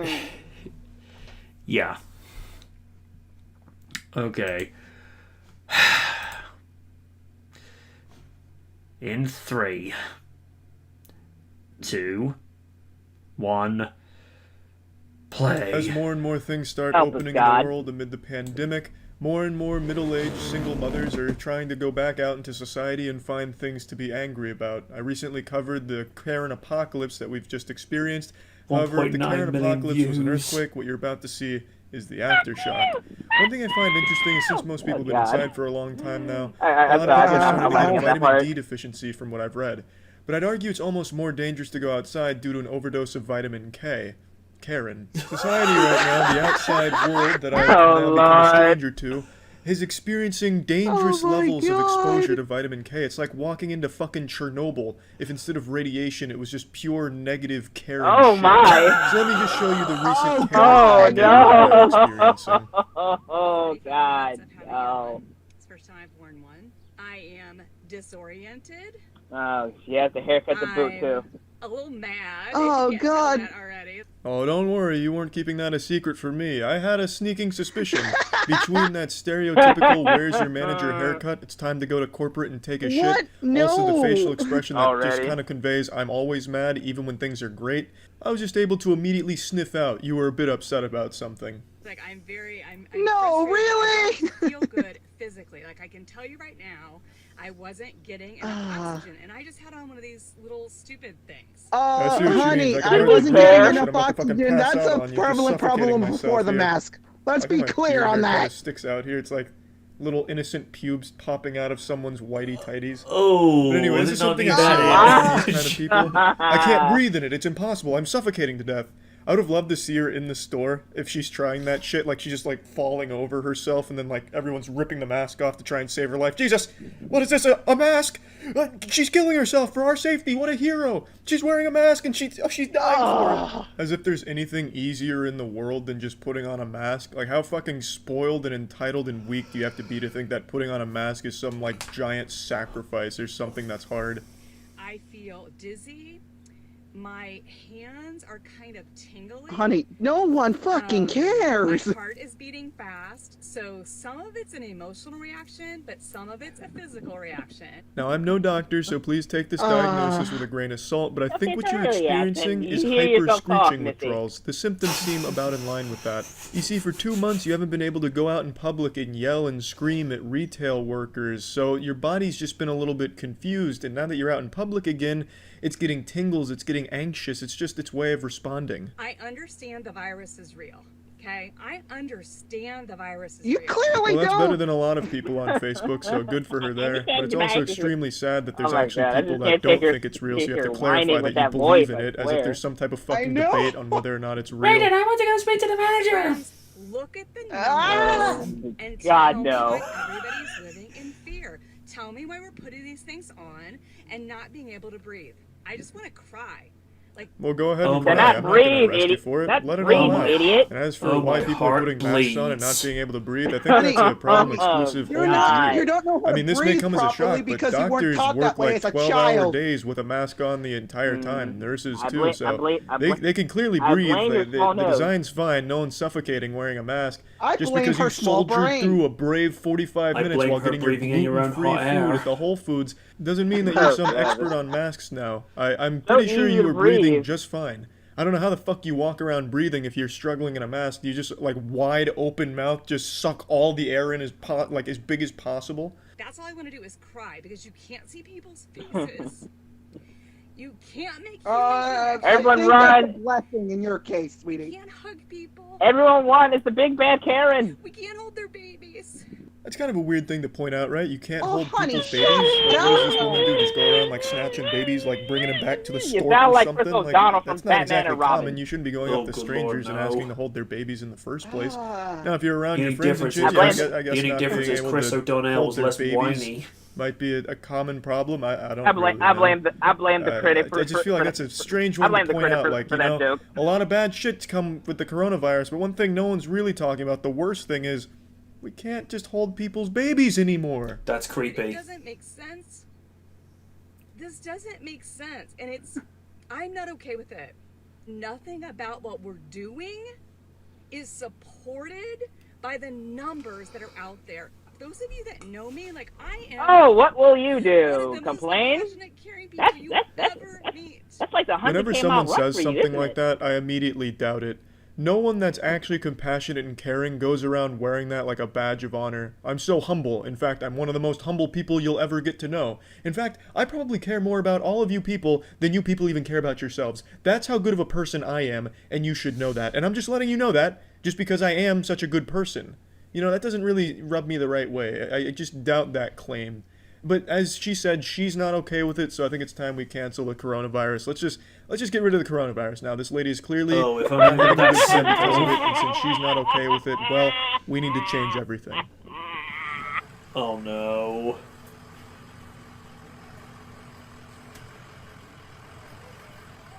You know she's a can because of the hot pink. I like this one because the lady in it walks around Oh, like a but video she's game trying for NPC. ser- she's trying It's to like get she's playing service Animal or what Crossing the with the hell? shovel, trying to get the right slot. But instead of a shovel, she's using her phone to record for her Facebook anti-vax group. So Oh no. If she says, "Excuse me," I'll die of laughter. Me too. well, if you say so. I mean, I'm not gonna question her. It's against She the law, seems like my the law. foot. She's like the embodiment of the law. So I am whatever the she law. says, yeah, you know, So I'm what just are gonna you, Judge agree with. Dredd? You cannot make people wear a mask. It's not our laws at all. This is just made up by Bill Gates and them. And Oh by my you wearing masks. god. Breathing, People call me shut crazy. up. breathing in the same air. You're making your lungs. You're killing your Oh, antibodies. good lord. It's always just impressive how I don't people think that's can how get to this antibodies point work, and be Karen. like this. to Damn it, blame Karen. Bill You Gates, know- of all people you could have chosen, you could have done something a little cooler, You know, like she has going after kids. Elon Musk since he's doing some like weird shit Lord, on Twitter. Lord knows they'll be Why not embarrassed as target hell him? seeing this. But to go after Bill Gates just seems, I don't know, Dang it, Mom, why would you underwhelming. do To make this? him like this Why? giant Thanos Why behind the would you make- why coronavirus. would you make him I would have glorious? preferred Oh, if they good chose lord, a Bill different, Gates is different Thanos? path for their supervillain, but Oh, it is what it no. is. For some reason, they've chosen him. And I think the most impressive thing about this one in particular is the lady filming. She was filming because she so firmly believes that she's in the right and doesn't look crazy. And I always think that's just the wildest part. How people can be so disconnected from reality that they think that they're right and Let's just justified look with at their the movie behavior thing, that they'll go we'll so see. far as to film it for their friends in their little Facebook echo chambers. I just think that's just sad and pretty wild. If there's a cold that comes around in The way I understand it, those who are in the right are those who don't claim to be in the right. Yep. No, baby, that's not what's They gonna usually make keep you quiet so about it alive. until the opportunity shows itself. It will not protect you from COVID-19. You are hurting yourself. Don't stop being lied to. They want to kill all Do the you believe in the Mexicans. COVID? Oh, dude, shut up! Oh my It's God! actually really will hard you to keep up with the shut exposition up? here. I really don't understand at all what she's talking about or where she's going. But I god damn love it, logic she's and confident in stupidity. it and really Especially Karen's fucking stupidity. obnoxious. Do you believe in it? Do I believe with the COVID? I believe there's a virus, but it's not what they say. It's like any other virus. They have 98, 99%. Oh, honey, fine. Don't wear a mask. Be out there breathing some of the homeless. Let's see what happens.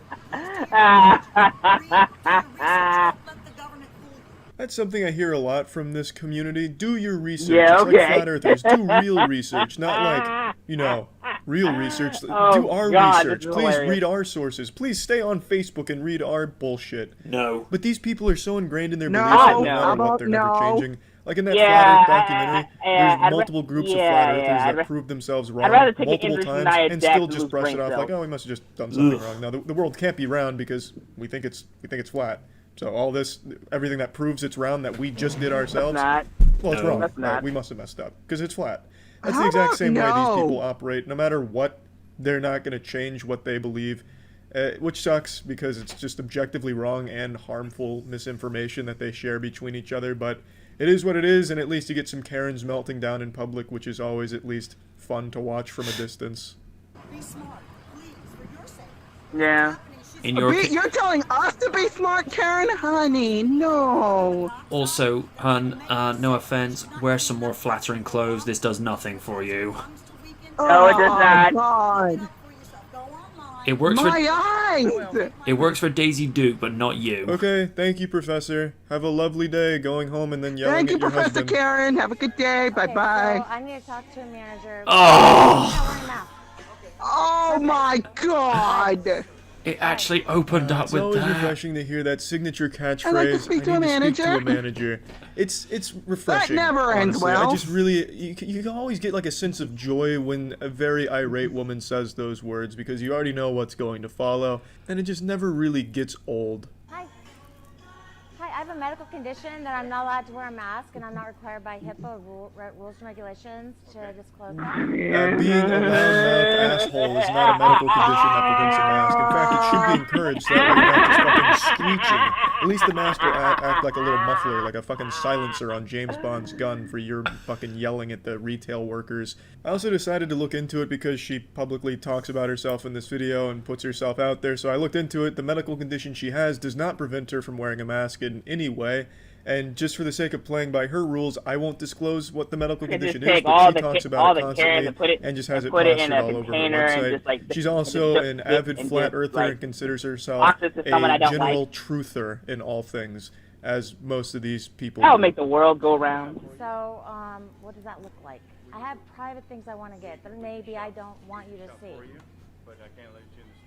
Okay, so Just walk away. Just walk away. Just walk away. Dude, just walk away. Walk away. That has to be the most casual. The bombshell. She said she's being discriminated against. Oh, well, now this company needs to close its doors or let her in and let her make her own rules.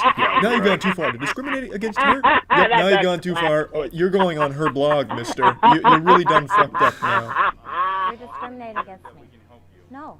'Cause I have That has to be the most You're casually dressed. discriminating. That has to be the most casually What dressed kind manager of a private store stuff I've ever could you seen. possibly be buying at a Yeah! grocery store? What are you scraping bacon grease off the grills seems in like the a back nice and are guy, embarrassed though. about it? Are you smuggling And still- plutonium in still there in or business, something? dress What casual a little could bit, possibly like, be a let's big do it. secret at a grocery store that would be Must be fun to embarrassing? work there, All they like- fucking like- carry for the like most part is circumstances. food and vitamins. Well, Like, you want aside people from to dealing not with, know that you take fish oil pills or something? I don't really get it. It's a lame fucking You're always excuse. gonna get one. These people just look for reasons to stay angry. Do you even not though want us that to know you even shop for when lube, people are sweetheart? offering Because that's what's alternatives to happening kind of here. fit into what they're comfortable with in their lunacy. Yeah, thanks for that mental This man's going above and vigilance. beyond, saying we can shop for you, we can do this for Sorry. you, do that for you, and she just comes up with the most outlandish excuses to not use that and stay angry. It's wild to me.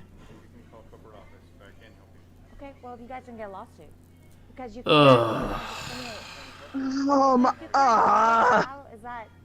How's that helping when you're gonna do shopping for me? I'm gonna give You know, there's a thing called online shopping for groceries. Huge kudos you to know? this guy for staying so calm during a Category 5 Karen harassment because this shit is so fucking annoying. I don't know how Category he was able 5, to maintain yeah, his that's cool. that's a dangerous one. Okay, I need a card. Do you have a card for them? That'd be great. Category 5 Karen. No way. Peace sign. Here you have to have a mask, and here is There you go. I edited out the part where Honey, she talks why about can't who you she just is wear and the also where fucking she mask? is Is that just so for the sake fucking of hard? not Oh, wait, it having is. people Never go mind. harass her. But she Good talks about the Lord. policies, which a company is absolutely entitled to have, and pretty much everywhere requires you to wear a mask. But for some reason, these whiny children just can't put a mask on, which takes literally less than a second. It's Dude, they're genuinely not one of the whiny easiest children. things a That's human an being insult can to actual possibly do. children. It takes no effort. Yeah. It takes no time. Most children and have it's not common that big of a sense. fucking deal. Just some fucking misbehaving children. You can't tell me what to do. I don't want to do this. I'm gonna throw a fucking temper tantrum. I'm gonna throw my Legos on that side of the room, and you can't stop me. Fuck you. I'm putting this on Facebook. But you're pretty chipper. What? Why are you happy? I do that. I would Yeah, do that. buddy. I would Why are definitely you do happy that. when she's clearly not happy? Because she's unhappy. Because No I'll be one that in the petty. world is allowed to be happy. If there was a kid with an ice cream cone and a smile on their face, this woman would go over and slap that shit right out of their hands. And do you know why? It's because she's unhappy. So why the fuck is anyone else allowed to be happy? But yeah, anyway, these are the most recent Karen sightings. I'm sure there's going to be plenty more as the floodgates are starting to open. So stay tuned for more incredible Karen antics out in society. They're That's different. about They're it. different So, yeah. stories. As more Karens existed before we call them Karens. You know. Yeah. When they have a bad day, they make our lives hell. Oh yeah. And I've dealt with that Yeah, before, trust me. I work fast food. I understand what a Karen when a Karen has a freak out. I'm sorry. Oh God, that was hilarious as hell.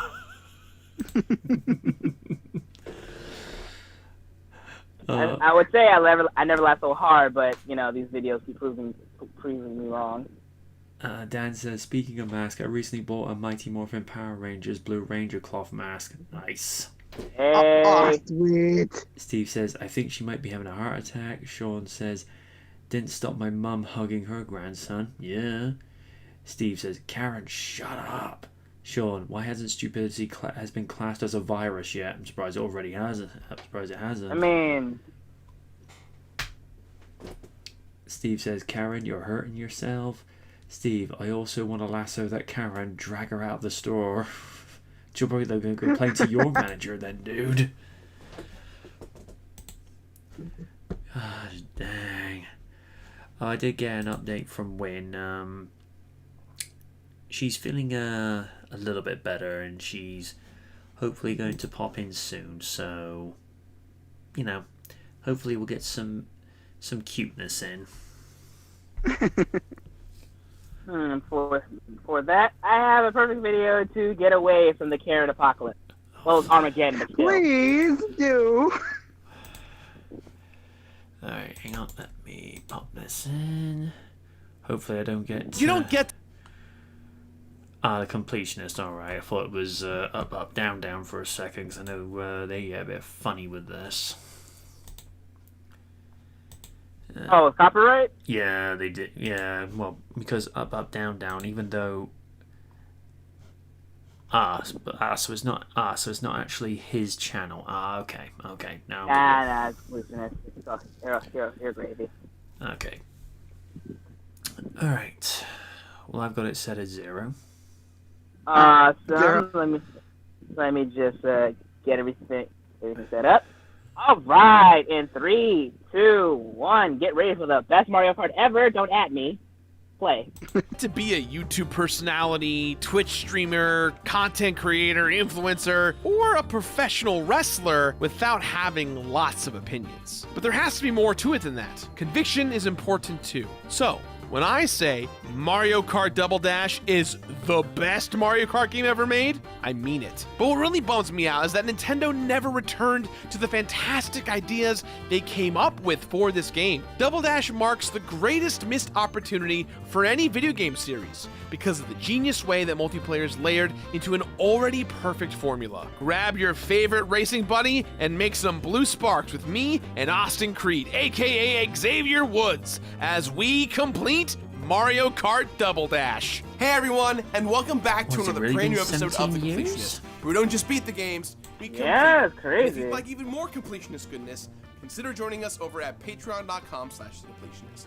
Now, as you may have noticed, I've got a special kart partner here today. The incredible Xavier Woods of WWE fame, and most of you might know him as Austin Creed of Up, Up, Down, Down on YouTube. Well, I appreciate that, Gerard. And thank you for mentioning the gaming channel and not just the wrestling. It's nice to be known for more than one thing. Dude, I totally get it. I respect the hustle. Me personally, I have a lot of different interests that I don't actually get to show off here on YouTube. Okay, like what are we talking about? Knitting. Knitting? Knitting, that's an interest. Knitting. I just got a Golden Girls cross-stitching book, so maybe we could, talk about those things together. This just got very awkward. Yeah, I love knitting. It's something that people do sometimes. Yeah. Damn, that's a lot of Mario Kart. Here comes a new challenger! Yes! Danger!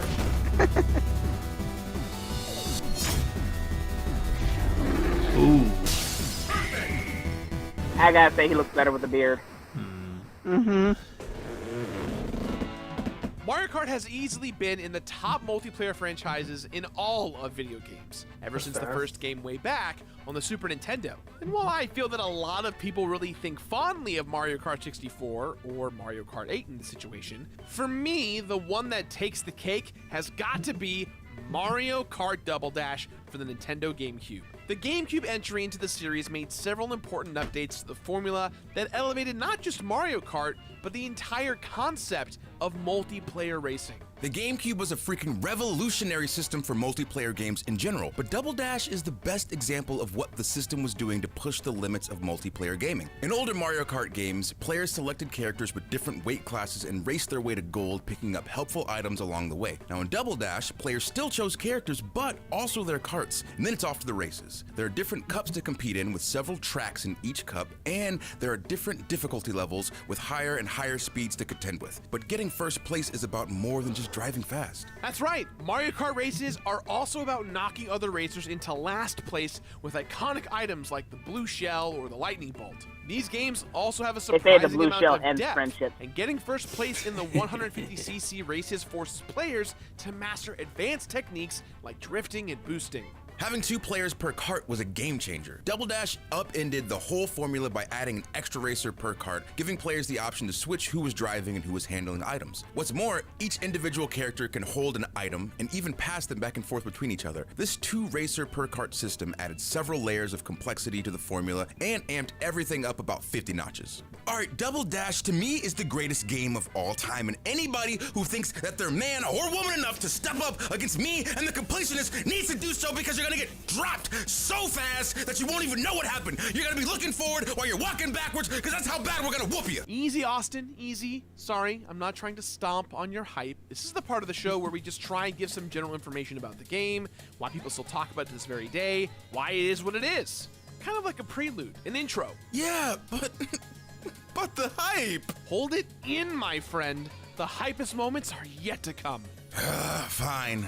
Well, I can say with authority that Double Dash was a giant hit in 2003 and is still one of the most beloved GameCube games that exist today. Something about the core mechanic of racing with a partner really resonated with people. It just goes to show that everything is better with a friend. It makes sense. I mean, imagine how much better going to the dentist would be if you could swap with a partner anytime you wanted. It's true.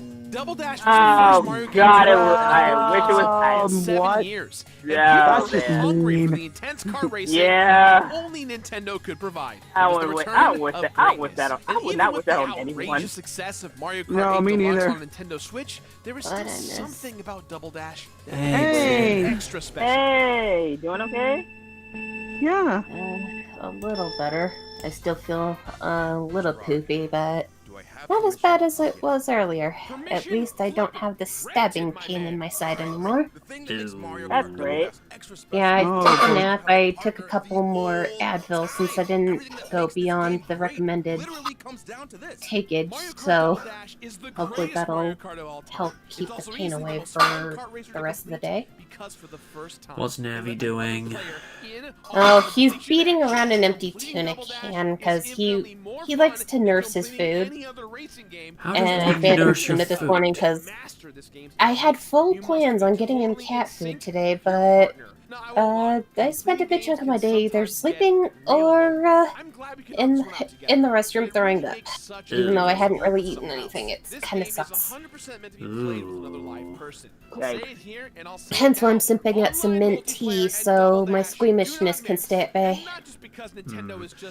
Well, you missed a whole bout of squeamishness. Last week we had Karen Apocalypse. This week we had Karen Armageddon. So I see.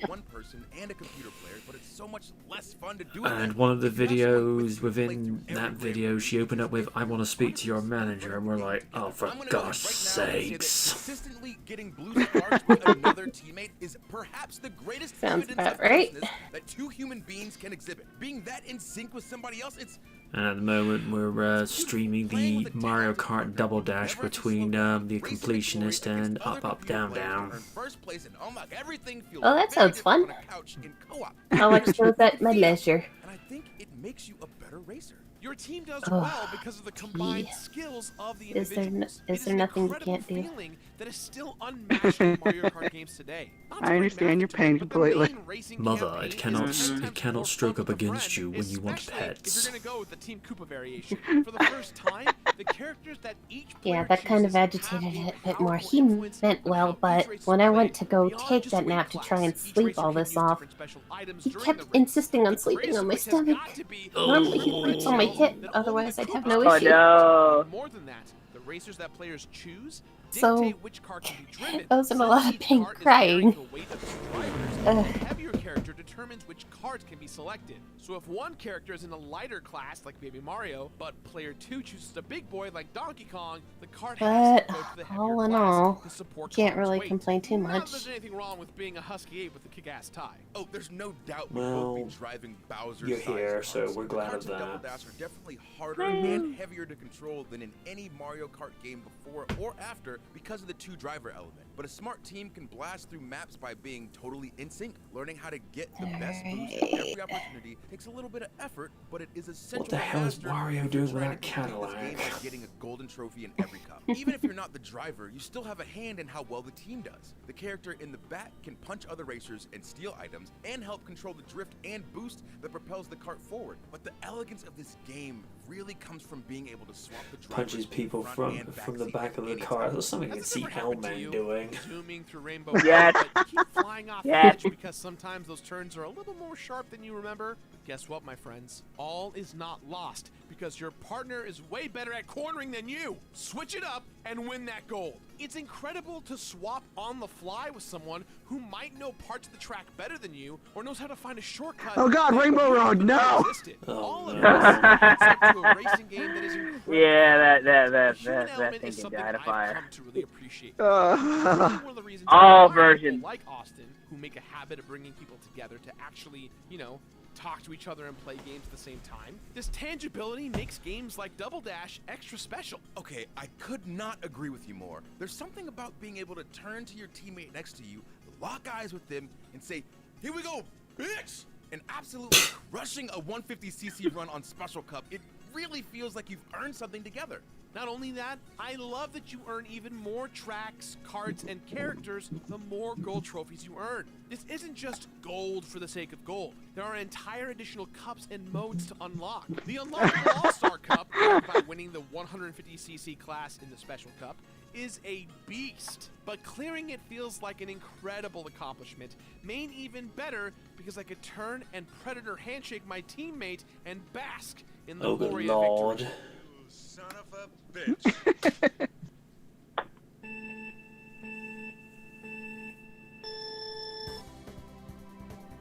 With all that being said, Double Dash is hype as hell, which makes the decision to never revisit the main Double Dash mechanic You son of a all the more bitch. heartbreaking and utterly baffling. I'm baffled. This is my baffled face. There have been 3 full-fledged Mario Kart games released on console since Double Dash, and not a single one of them brings back the 2 racers per car concept from this game, and that, my friends, is a damn shame. Mario Kart Double Dash introduces an incredible Then again, concept for in some multiplayer weird way, by racers, not and bringing Nintendo back the dropped 2 it like a hot potato. In our partner professional system opinion, on there, that is maybe a wasted it's opportunity. a way of not so wearing if it you out. had the audio off for the past Yeah. 10 minutes, I clearly mean, I we feel both like love playing multiplayer games. Which is why I think it's a so lot. I think we frustrating all know that the Double Nintendo Dash and system has how much never ideas resurfaced. they It was bring a to the great way to table, get and newbies the on thing board is, and we into don't the know. pool, and a fun And I way feel to like put that's experienced a players through their that's a paces. very that's a great advantage they will have against any company. So you never know. I mean, yes, people are still waiting for the next Metroid game, but you know, Nintendo will always come to the clutch with the The surprises. main mechanic was the future of the series, so it really has bummed me out to see I think there are still some people to this day that were still campaigning for Brie Larson to be Samus Aran. I'm like, oh hell no. Ooh, Lord. No. I've been throwing up all day. I don't need to start throwing up again. For something like this, the Aw. Switch is perfectly set up for the next I'd rather have gen Gina of double Carano dashing. as Samus. Someone I see please it. on this. I am very much in Or agreement heck. Gina Carano or Katie Sackhoff. I'd love her to see her, damn it. Or heck. Yeah. Or heck, a younger Charlize Theron. what the series was all about. That'd be interesting. Oh yeah, Charlize Theron is a fine actress. Even if the movie's bad, the good compliment is that her acting is good. In a brand new direction. Especially the Sometimes work I she wish did they on would Monster. and revive stuff that works. Yeah, and while it took me a bit to have Snow White and the Huntsman grow on me, I believe Chris Hemsworth and Charlize Theron helped carry that movie. Yeah, to be honest, they were the only good part of that movie. Some type of Mario online 2 that tank. also works. So maybe next generation. I have faith they'll get it right Kind of someday. with Captain Marvel, how Goose carried that film. is banging. Aww, with your good kitty. The selection of racers is awesome. And speaking of kitties, I have mine on my desk. He's like, you're done right. We need more Goose. Track, Baby Park, is like the exemplifier of everything awesome about this game. The track breaks normal Mario Kart conventions. I'm still by being chuckling at shorter the than normal, but having picture your several bro did the other day of Navi as right with your Beerus. partner, you can boost practically the entire way through. This post never once pleases Lord slowing Beerus. down. Earth shall be So spared this day. good. One of Double Dash's greatest strengths is that the game is constantly I don't have giving new to. things to players throughout. I don't have to send my angel, the toasty one, upon you fools. Place in every cup in the 50cc Grand Prix modes unlocks 4 new carts. But it's once you start beating the higher difficulty levels that the rewards really start to Even get better, good. I've always been a big fan tomorrow, of more. And Double Dash Sonic gives the more for Hedgehog every is gold finally trophy. You have to available on play DVD and to play 4K well in the for the chance to UK. win this game's most Yay. difficult challenges. Special Finally. All Cup Tour and Mirror Mode are locked And behind gold trophies and specific difficulties. Paramount are already earning gold in developing 50cc the season, sequel. But we had to really focus in I'm and excited. spark like true professionals to make it through 150cc and Mirror Mode. But even though it can be tough, there really isn't another completion experience like this one. By the time All Cup Tour and Mirror Mode are unlocked, you'll be so in tune with your partner that it won't feel like work to move on to the next race. It's just blue sparks and drifting all the way to first place. Nothing like it. There's more to do besides Grand Prix mode, but it doesn't really count towards completion really. Double Dash has a battle mode, which is Fine, it does its job, but it doesn't revolutionize the whole concept like playing Grand Prix with another person does. The time trials are intriguing, but again, I tend to they take find away the racing core thing that battles makes tend to be Double more Dash fun cool, when you're playing the with ability to play with friends. another real-life human being. Yeah. I'm solid enough at this game to set course records, but it's much less fun than mastering every Agreed, course especially since and you know racing the against banter others. they're Beating giving certain off is times actually every playful course banter, unlocks a banter, staff not ghost to race against, malicious leading to banter. dev time to beat, Don't get me which is wrong. certainly a challenge for sure. Nothing wrong with a little bit of playful banter in video games, but there's banter, and then there's being a jackass. Yep. You should have heard what was going on when Random and the guys were playing Uno over Xbox Live. Emma said this has Oh no! Oh no. Emma said this has to be the most foul-mouthed game of Uno ever. I mean, the moment you said Uno, I knew things were gonna go crazy. Especially when you get that one asshole that always puts the draw 4 cards in. You just think, you son of a bitch. Blasting through Double Dash with a friend is so incredibly fun. I'd still recommend it even if there weren't any completion bonuses. But luckily, there are. Even if they don't exactly set the world on fire, there are enough little nods to completion Wait, what? to make it feel like there is something to work towards. The most obvious unlockable is the Parade Cart. Unlocked after winning first place in the All Cup in Mirror Mode, which always starts on Luigi Circuit and always ends on Rainbow Road, with every other course I can randomized. see Austin Creed being a voiceover artist when he's done with his wrestling career. Into it regardless Oh of yeah, it's big, totally. heavy, and sparkly. Like He always had good microphone experience. And he's also a PhD. Oh shit. Nice. He actually does have a degree, so he's technically a doctor. Nada. Zip. Not even a Awesome. I got excited unlocking the staff times and performing race after race trying to beat the dev times, but there isn't any kind of tangible reward whatsoever. Not sure what I expected, but some kind of acknowledgement would have been cool. What about the feeling of satisfaction that you've conquered the best Double Dashers Nintendo could put on that tiny little disc? Maybe. So, the last true unlockable isn't really much, but it's something. Getting a gold trophy in And every it's still Grand Prix amazing to mode this not day that only unlocks Nintendo every could get secret that cart, quality of a racer, and game battle on mode stage, a disc it that's also half the unlocks an size of a alternate regular opening screen. disc. Not the most amazing feather in your cap, but it's a nice nod to Mario Kart 64 and a way to let all your friends know when you fire up the GameCube, their asses are toast. Now that I'm on board with. I also love the subtle flex that you can pull on your friends every time you fire up the game. Nintendo 64 is 24 this year. Jeez. Wow. I'm starting to feel old. Oh, dang, he got the alt start screen, dude. He must be good. Yeah, we are that damn good. When we completed Well, Mario Kart Double Dreamcast turned Dash, 20 there last were year. 13 carts unlocked. Wow. From the Luigi Racer looking thing to the sparkly shiny parade cart. 16 tracks mastered, going in both directions because of Mirror Mode. 16 staff ghosts busted all by myself because the time nice play trials on words are there. sadly one player only. 35 hours of total playtime. And one amazing addition that needs to make a triumphant return, bring back the Extra Racer. Make a Double Dash mode, come on! The appeal of Mario Kart Double Dash is undeniable. There hasn't been anything like it since, and that makes it all that much more special if you like kart racing games and have a Woods, what the hell are you doing? neighbor, a professional wrestler to play with. The game is 10 times more fun. And Nintendo really knocked it out of the park by focusing on the human side to amp up both the competitiveness and the cooperation aspects. And honestly, there's really nothing like it. And so, Gerard, it's been a pleasure racing alongside you. The pleasure has been all mine. Where are you going with this, guys? That in mind, guys, we give this game our completionist rating of completed.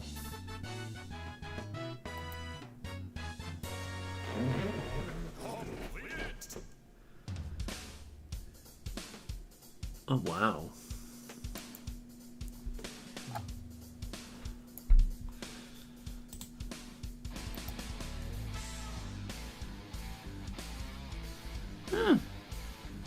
Must be all the Patreons that are scrolling up. Yep. Yep. That's pretty good. Nice find, Raiden. Nope. All good, guys. No problem. Alright, let's check the... Looking at this, Steven, I want to lasso that Karen and drag her out of the store. Whatever you're into, dude. Whatever you're into. I'm kidding. I need an adult. I am an adult! No, you are not. No, you're not. But it probably sounded completely terrible because I have a very high voice, so I apologize. It's fine. I am an adult. That's as close as I'm gonna get. Steve says, love Double Dash. Aw, hugs. Wayne, I'm sending hugs in spirit. Duran, hi MJ, how are you? Just doing fine, my friend. Steve says, speaking of Goose, anyone seen the Top Gun Transformer figure? Yeah. Word? Yeah, Dan showed me this earlier. Hang on. Hold up real quick. Right, I was about to say Gib, please. Oh. Mm. Oh, no, that's not where I saw it. I'll tell you where I saw it. Hang on a sec. No. Ah, damn it. There was a thing that, I think Steven shared into one of the other forums. Bear with me a minute. Transformers. Here we go. Wait. Damn. No, get out of that preview. Damn. What? And just posting it so you can see. Oh yeah, I saw that the other night. Nice. It does look great. Dan, Vince, you could not live with your own failure. Where did it lead you? Back to me. No. Yeah, Vinny, you're not really one to talk about failure. Do the words World Bodybuilding Federation and the XFL mean anything to you? Which I have here, it might come back again. The second iteration. The first one, not so much. Yeah, the second one I hear was actually pretty good. It's just no one was expecting to get hit with a pandemic. Exactly. But the first one, that was a shit show. Mm-hmm. And also, to talk about failures, Roman Reigns. You're welcome. Oh, right. Also nowadays, Charlotte. Oh, the comment. The comment. Both are amazing athletes, and from what I understand, chill people outside the ring. But their characters are being handled really poorly. Dan Singer should read his comment before that for context. I had a thought recently. Whenever Hogan left for WCW or TNA, but eventually returned to WWE, I can imagine Vince McMahon quoting Thanos from Avengers Endgame. You could not live with your own failure. Where did it lead you? Back to me. Okay. Thanos was crazy, but a lot of his plans... Vince is an idiot? But a lot of Thanos' schemes actually worked, and also Thanos didn't come across as backcrap crazy like Vince's. I mean, let's look down the list of ideas that were really terrible. McMahonism. That will not fly today. HLA. Stink faces. Let me see. What other ones? Well, anytime he had an affair with one of the divas, yeah, that definitely wouldn't look good on paper today.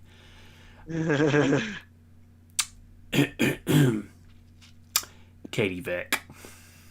No. That's what I'm saying. And even... Oh, and he thought the biker taker was a bad idea. Shut your mouth. Oh my lord. And this is where I pause and I take a sip of tea.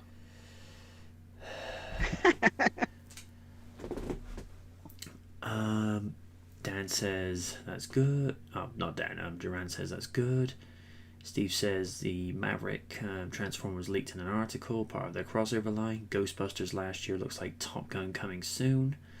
Although, if you think about it, I think it was an F-17 Raptor. It was what Starscream transformed into disguise mode in the Bayformer era. Because it did seem to be reminiscent of that type of naval force. Steve says someone suggested a Jurassic Park one with the Ford Explorer and the T-Rex as Transformers. I'm down with that.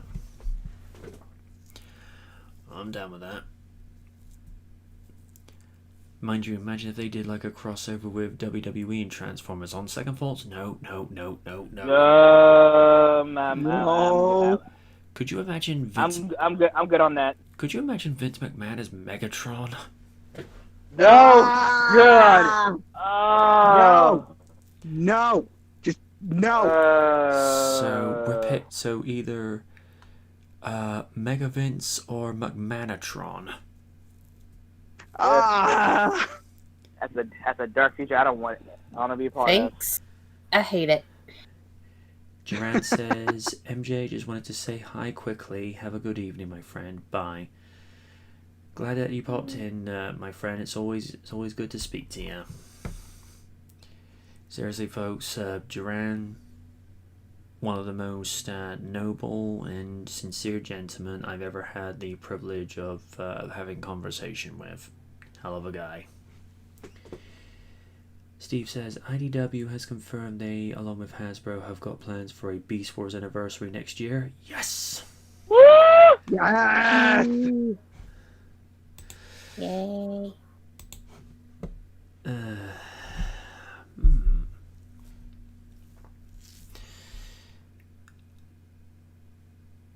That's an interesting thought. A second. Hang on. I need to check something real. Right. When was this released? Huh. Oh, that's interesting. According to this, the release date of Fallen Kingdom was June 28, 2018, but I happen to know the release date for the UK was a lot earlier. Fallen Kingdom...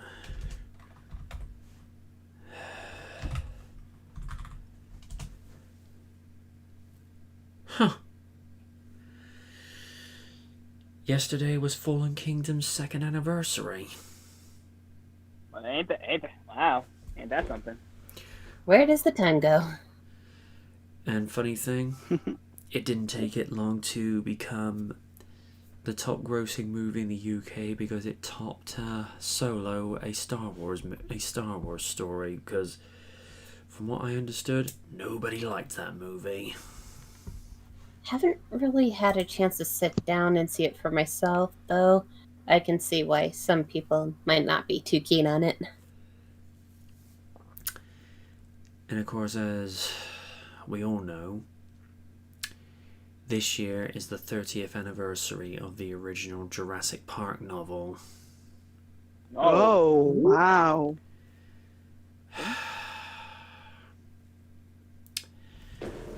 Steve says, so if they could retool T-Rex Megatron, they could get Rexy from that, though wouldn't it be a female robot, as the dinosaurs in the original JP were all female? But then you have the variable frog DNA. I find the way, as always. The weirdest. There's a joke that just popped into my head there, but I don't think this would be too PC, and I'll just simply say this.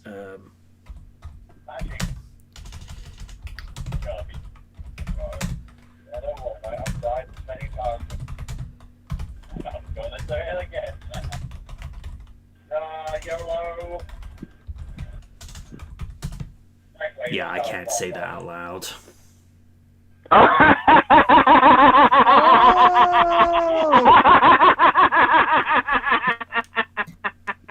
I would have been a hypocrite to get mad, given there was an inside joke involving when I first got Nevi.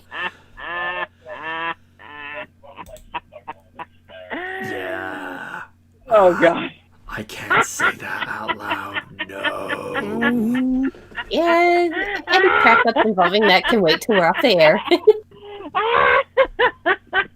But I think you have poor Raiden in stitches right now. Okay, I'm done.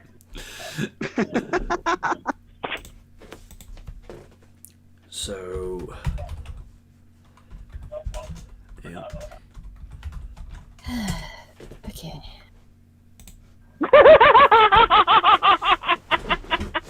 Oh my god! Yeah, I'm not publishing that, folks. You can use your own imagination on that. I'm not saying that nor typing that aloud. No. I'm okay with taking constructive criticism. I'm not getting flagged. No. Me not saying. No. No. Hi. Hello there, I'm Alog. Alog, it is in your best interest if you, for once, you just don't. Okay. And for context, dude? You'll do it anyway. I was trying to be nice about it. I know. Right. Alog, for context, I'm saying that with love, dude. You know this. Just learn that, not all jokes made at your expense are meant to be a jab. It's just... it's having humor with you. Because, you've admitted yourself you'll say some things that you really shouldn't say, but, you're humble about it. You're humble. Oh yeah. Unfortunately, and I don't want to bring this up, but humble is not really a strong thing. He has a point. That was very rude of me. Over talking, now if you want over talking, most definitely, but humble is far from it. I'm just saying it with love, bro. We've all dealt with it. Yeah.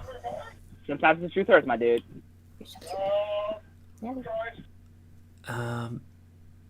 Oh, Dan says, have you also seen that new Pokemon cartoon? It's a new official Pokemon animated cartoon miniseries done in the style of Looney Tunes. Oh. Wait, what? Oh. This is news to me. I've never heard of this. What did you say? I know a different studio did the current Pokemon anime, but I don't really see the resemblance. Okay, so are we going to have a situation where we have Bugs Bunny Chew and... I don't know. Daffy Sideduck. Probably Score Buddy as Bugs. Yes, Rabbit God, season. yes. Rabbit season. Now, who would be Daffy Duck? Rabbit season. Okay, you know what? Gold Duck is Daffy. Season, and I say fire. Yeah. I see Gold Duck as Daffy Duck. I do too. Seriously, like that Duck Snark is easily one of the best, and I love every bit of it. He's just arrogant, cocky, and it gets his ass kicked multiple times. Seriously. Here's the thing, Dan. Because it's obviously going to be copyrighted, just going to level with you. When I used to do a review series called Spice Tales, back in the day where I would review episodes of Spice and Wolf, I actually got copyright flagged by the studio that actually produced the anime in Japan, and Japan... Was it Toei? No, it's not Toei. No, it's a different studio. I think it's Katakawa Studios. They get really, really, really snippy about these things, so they even made me go to copyright school as well, which, yeah. Are you? That's a thing. Yep. Wait, what? Oh yeah. I had to. It's not like like a whole semester or anything like that. It's you just have to literally learn why you shouldn't put copyright stuff in the videos and what have you. But yeah, Japan. I mean, this is one of the reasons why the creators of Dragon Ball Z are very snippy. I mean, why do you think Dragon Ball Z Abridged has been taken down so many times? And let's be real, probably one of the real reasons why they ended DBZ Abridged is, I mean, on one hand you could argue the Cell games was the best place to end it on, but yeah, I think Toei just finally had enough and said, look, you're using our material. We're not okay with this. Please stop this or we're going to take this to court. That's where I feel like it's probably, yeah. So, I mean, if it were a situation where I would be able to review episodes of Slayers, I'd be all over that. Like, you would jump on that opportunity, like purchasing a kit stand. Damn straight. Because I think Slayers is one of those very few rare golden gems that deserves more exposure.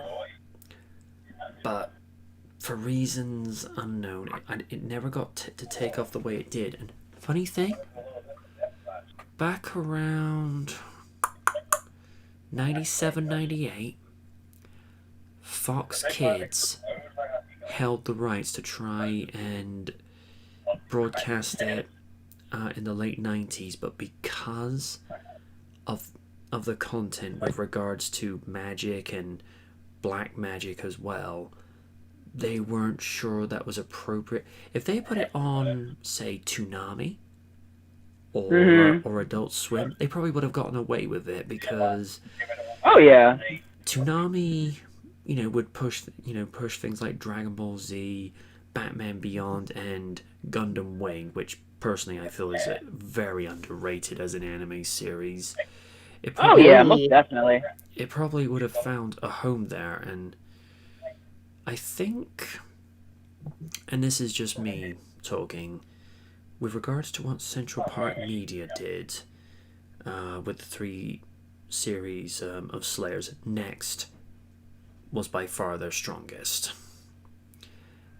I think the first season, which they refer to as Slayers the TV series, I think they did a better job with animation, whereas Next had the much stronger voice acting and the writing, and it's just the madcap situations of physical slapstick comedy that you'd find with Lena and Gowry, and to some extent Zelgadis and Amelia.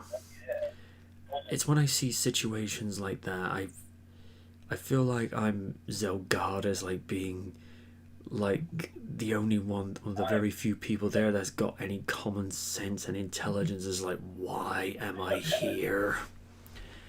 And a lot of people, particularly in the fandom, they like to pair Zelgadis with Lena because they're, he's about the only one that's on her level intellectually and magic level.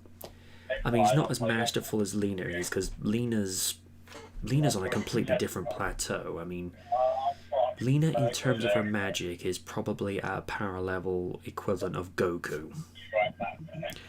And Win can vouch for this. Lena can eat as much as Goku, if not more so. Yes, I can say that. Not gonna lie, I would love to see that collaboration. Because most most episodes in Next open up with them in some type of restaurant, and you think, oh, I see where this is going already. And maybe for me in the future, I'll check Slayers out aside from like watching episodes for you guys. Oh, would recommend it. If not the series, at least grab one of the OVAs. oh, hell yeah. Okay. I find with the OVAs, you do have situations where they do open up in restaurants, but it's not as over the top as it is with Gowry, Amelia, and Zelgadis, and on one of the very rare occasions, Zelos. But yeah. Still just as funny, though, especially the fight over the last bite of steak. Oh no. It's like, have you no shame? I like that one episode where they open up in this square in a town where they're arguing over something. The crowd doesn't quite understand what it is, and one of them says, "Oh, we should go to this particular restaurant," and then Amelia and Zelgar say, "No, Nio Heron," and the crowd just like slowly backs away. It's like, this is awkward as hell. Gwynge says she's back. Welcome back. Packers are coming on Thursday to pack our furniture. Her father is safe in Germany. He's quarantined in a hotel. He's with the 2 big dogs. That's awesome. That's good to hear. Steve says, sad news for Minster fans. UK Kaiju Con is cancelled for this year and postponed till next year. Plus side is he has a chance to go now. Cool. Not silver lining. We probably will watch the Poke-Tune after the air, because like I say, man, Japan gets really, really, really, really fussy if people upload stuff onto their pages without their consent, so yeah. Dan says, I have a question. It's a dumb question. Okay, but I hope you're willing to at least humor me. If there was an official fight between AEW's roster versus WWE's current roster, who would you like to see fight whom? That's a good question. If you had a let me take a little stab at this. If you had a situation where it's Jon Moxley versus Rollins and Reigns, you can imagine the commentators go, well, this is going to be as awkward as hell. I want to imagine that Roman just like, I'm not fighting you. Seth, you got this. Like, wait, what? And all of a sudden, John. Yeah. I definitely see that. I don't know, if it was up to me, I would pit Aleister Black versus Pentagon Jr. Ooh. Let me see. I'm not going to be, generic and stereotypical and have, say, Matt Hardy versus Jeff Hardy, because we've seen that enough times, done to the point of exhaustion. I mean, no. Yep. Leave that alone. I would actually like to see Nyla Rose fight Nia Jax just so Jax could get her ass handed to her. Yeah. And maybe Nia. Say what you will about. Say what you say about Nyla with her with her little bit of experience. At least she has better a better moveset and theme song over Nia. Like, even as a threat, I still can't take Nia seriously with that. She's not like most girls. Yeah, she's not like most girls. She doesn't injure somebody. And the difference is Nyla could probably wrestle better. Ooh. Seriously, Nia, learn to wrestle and stop injuring people. She's the reason that the Buckle Bomb is now banned from WWE. in the same reason that a similar move by Seth Rollins should have been banned. What, the curse pop? Yep. Well, no. To be fair to Seth, he does that reasonably well, but I think if somebody else that wasn't as experienced, that could end somebody's career. Yeah. We're not talking about what he does, with his foot. No, I'm talking about the move that he did on Finn Balor at SummerSlam 2016. Oh yeah, that wasn't that. That wasn't that. That was definitely an accident. I mean, don't get me wrong. I'm glad Finn won and became the inaugural champion, but he had to vacate it the night after. Yeah, that was unfortunate. And sadly, he hasn't been the same ever since. Dan says MJF versus The Miz. Sure. Ooh, MJF would kick his ass. Yeah. Another one, I would go with Darby Allin versus retirement or not, Rey Mysterio. Gwen's saying, if you can't already tell, my family is a dog-loving family. My dad grew up with boxers. I grew up with our Yorkie. We got Xavier, our boxer, before we left Germany. We got Sorona a year ago. My brother was on the wrestling team in high school. I filmed for the wrestling team in my high school last year. Sweet. I thought so. Dan says Private Party versus the Street Profits and Orange Cassidy versus R-Truth.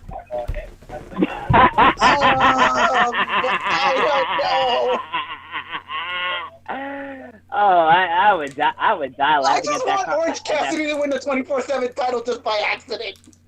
Yes. Yeah. Well,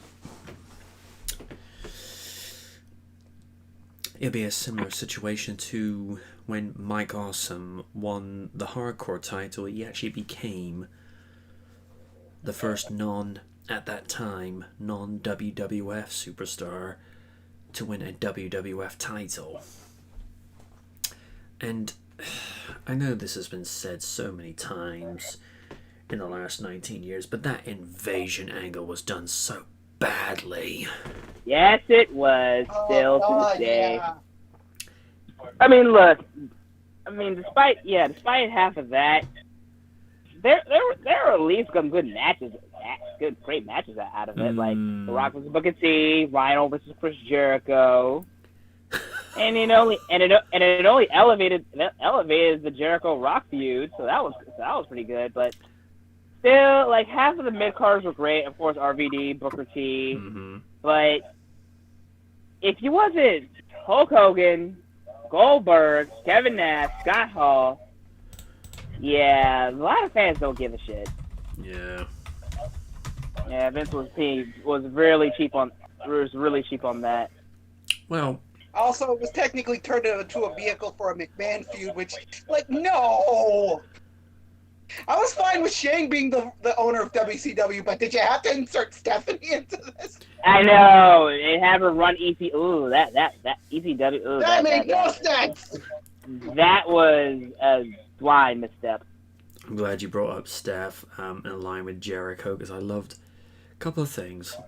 I loved in the promo, you hear Jericho say, "I'm gonna get that nasty, greasy, slimy animal, and I'm gonna get you too, Rhino."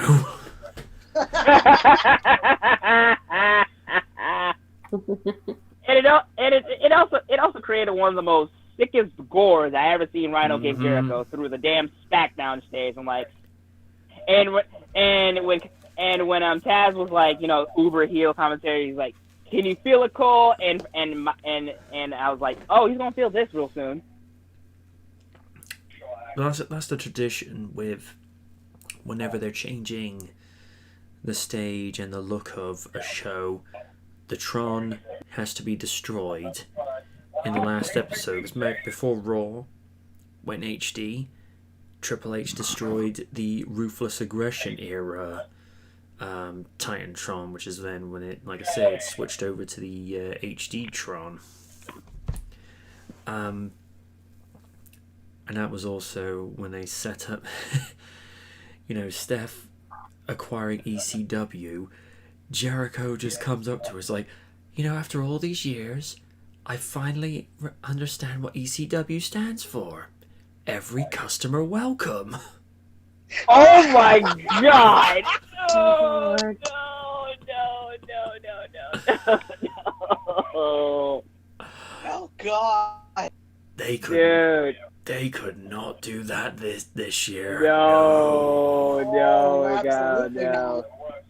Maybe somewhere AC. Okay, I don't know. Everyone can do it, but Lord knows they'll go boundaries. But yeah, since WWE is so all about the kids and charity, they gotta stay away from stuff like that. I mean, there's a lot of stuff that the women did from the Attitude Era that could still work over. I mean, the way they had the angle set up with Lita finally getting her first women's title against Steph, or the way they handled the rivalry between Chyna and Ivory, Trish and Lita. Those were too. Yeah, those are some damn good matches. Jacqueline.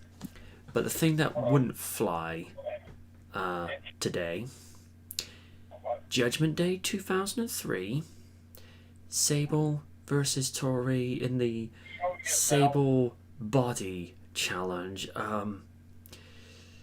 The way Tori left the ring, where, let's be real, she was practically wearing nothing but a smile at the end, and the look on King's face where he just has this bewildered look and is just looking over to JR. Every single time. That's his mating call at this point. That was his mating call. And you wonder why some people prefer SmackDown over Raw, because he just to get away from his annoying self. Here's the thing.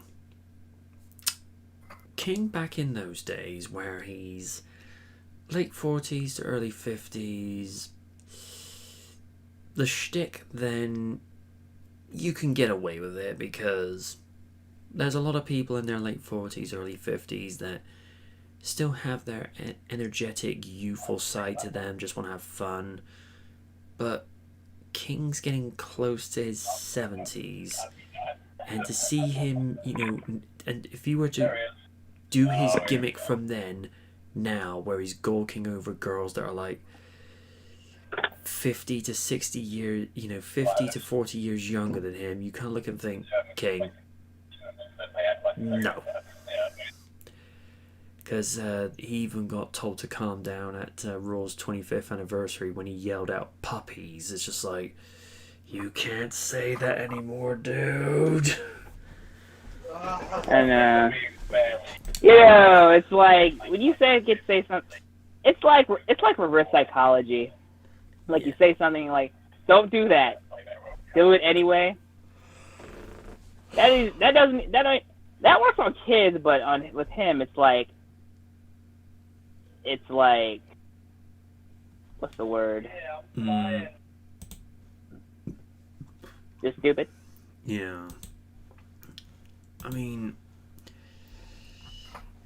now for context, I'm not saying he can't do these things because, I'm not an SJW or anything, but it's just like, it's just the sort of thing whereby you're trying to legitimize the company more by putting more of a focus on the women being actual credible wrestlers. It doesn't really do them a lot of service just to have them as either as valets or put them in a match where the stipulation is if they lose, they have to drop their garments, they have to do something else that's kind of compromising, like Vengeance 2003, Billy Gunn versus Jamie Noble, and if Jamie Noble won, he got to have a night with Tori Wilson. That would not happen today. It'd be like, hell no. Yeah, especially like early 2003. Like, mid 2002 to early 2003 with the whole Earl Wilson thing. Yeah.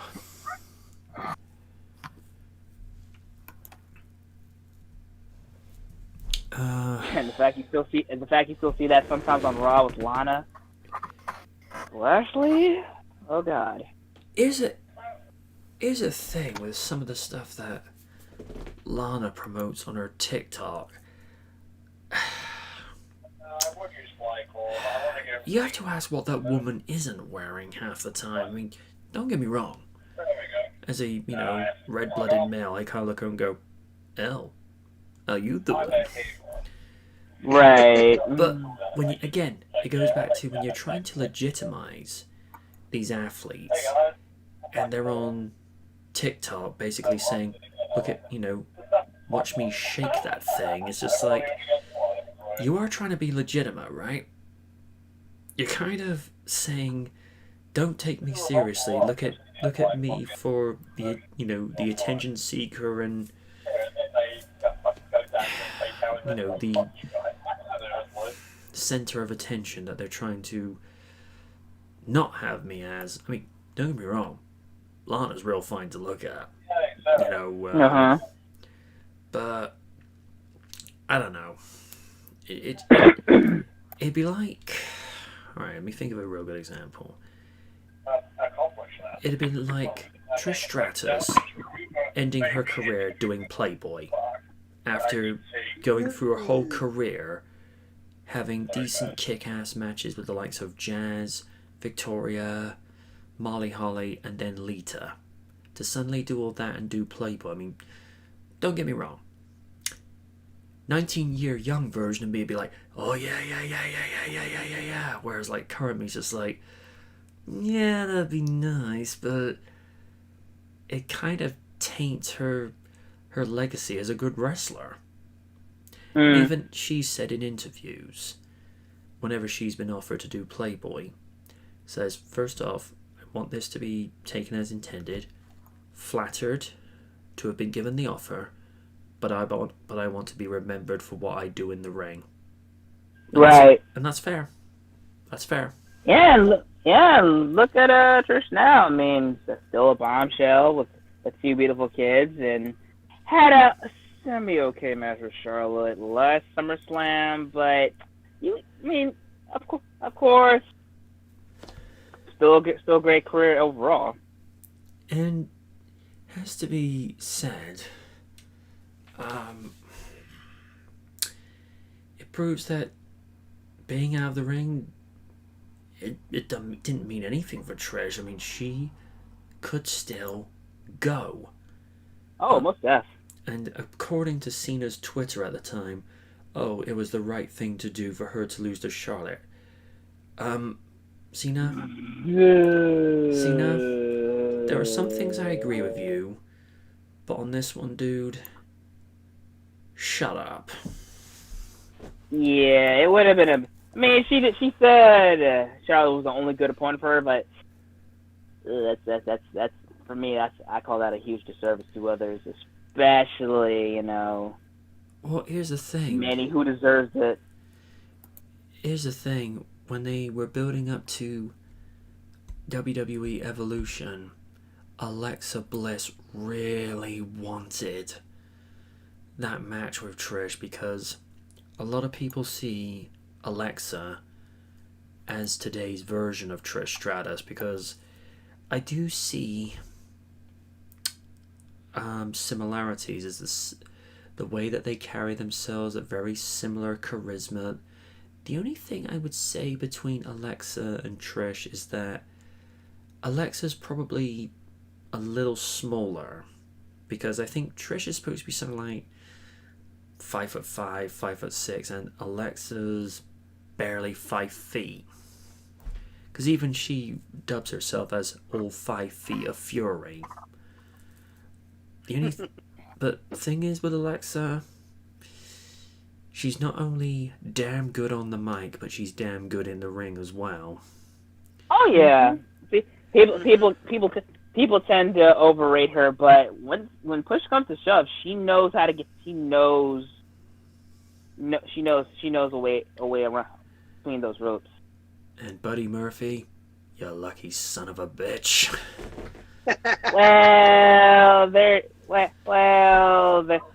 They kind of broke up, but still, yeah, he was lucky at that point.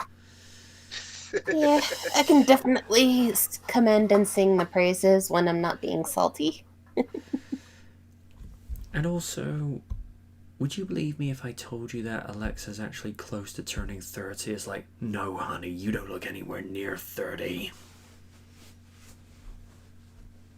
I mean, Alexa's pretty much she's my age, except her birthday's in August 9th.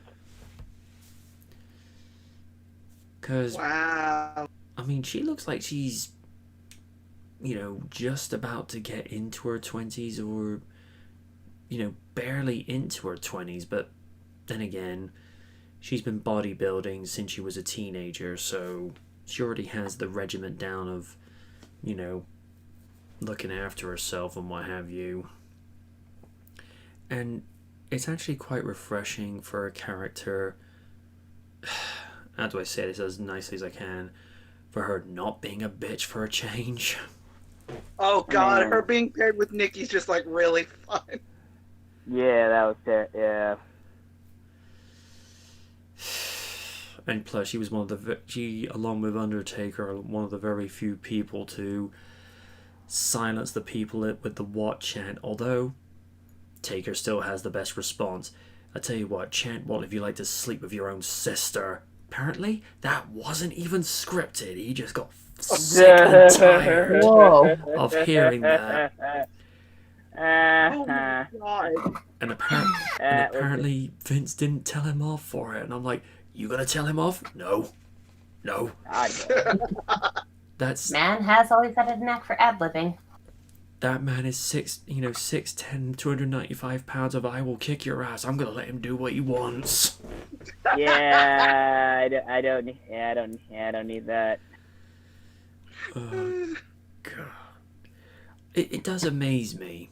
I know we've covered the what chant before, but it amazes me. That thing has been going for nearly 20 years, and people to this day still chant it. I mean, the yes chant still goes, but oh yeah, that's always going to stay. That's going to stay. But I think the what chant has stayed around because whenever you catch somebody mid-sentence, that whenever they're slowing their cadence down, that's when they sort of buy into it. And I think the people they caught off guard the most is probably Angle or The Miz, because apparently there was like one episode in 2011 where Miz is just going off on one, and you just hear what? It's like, what's with you people? It's not 2001 anymore. And it's like, yeah, you're right. Raw had better ratings back then. Jesus. Yep. To be, like I say, there's a huge difference in the timeline right there. Granted, 2001 was not the best year with regards to wrestling, although WrestleMania 17 was badass. Ratings in 2001 was much better than what they've got today. I appreciate. Yeah. I appreciate they have to. Invasion or not, man, they still hit it out the park. Even their big four were great. And of course, the Rumble, of course, Mania, SummerSlam, Survivor Series was just timeless. I appreciate that they have to stick to a specific image these days with regards to their family, corporate sponsors, and what have you, but that doesn't stop you from having better writing. You can have good writing within the PG system, and I think when CM Punk's reigns in 2011 as WWE Champion kicked in, that's when I noticed the writing getting better. It wasn't quite Attitude Era, but it felt like something fresh had come back. It was unpredictable, it was inspontaneous, and that's what I regard as probably one of the better years in WWE. Although, to this day, I didn't pick up on this until years later, because maybe, you know, my sense of humor was just a little bit slow on the upkeep in 2001, but it was just the way that Rock was making fun of Booker T's implied stupidity on Raw. It goes, in class, what is 2 + 2? Booker T puts your head up. Thomas and Jefferson, sucker! And I'm like, whoa, dude, really? Oh, God. And that's when him and Jericho were taking it in turns to take shots at Stephanie's enhancements. Oh Lord, that's Def Jam levels of funny. And if we're going to do geography, we're going to go to Australia, Japan, Germany, the United Kingdom, Hawaii, and if we get lost, we can use Stephanie's breast as a flotation raft. I'm like,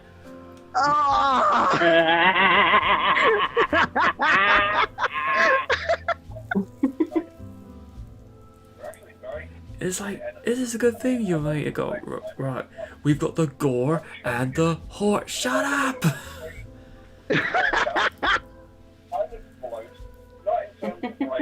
And the savagery of Jericho, he puts on the Titantron Stephanie before and after. Oh, I remember that. Oh my God! You could just after this see is over, I am going back to myself. You could just see the troll face .jpeg expression on Jericho's face. Oh God. To be fair to Steph, that was one of the few times in character where she took it with a tiny bit more dignity than what she would usually do. But oh God, yeah.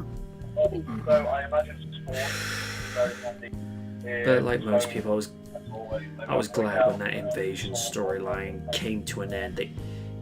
They began it poorly, but they ended it the right way. Yeah. Because one of the original plans was they were going to end the invasion at WrestleMania 18. Oh. I don't think I could have tolerated the invasion story that long. Oh dear Lord. It's like, fuck this shit, I'm out. Nope. The only reason you didn't get the likes of the Steiners, the Hogans, the Goldbergs, they had guaranteed money from Time Warner and WCW to get paid money and sit at home. I know what I would have done. I would have done the exact same thing. Get paid to sit on my ass at home. There's a reference I could make to today, but that would probably be in poor taste. Oh, excuse me. But yeah, I mean, that's why you didn't see the likes of the NWO or Eric Bischoff show up around that time, and a few wrestlers from WCW opted to come over because they're like, nah, we want to be on WWE TV. Really? Under Vince's booking? You sure about that?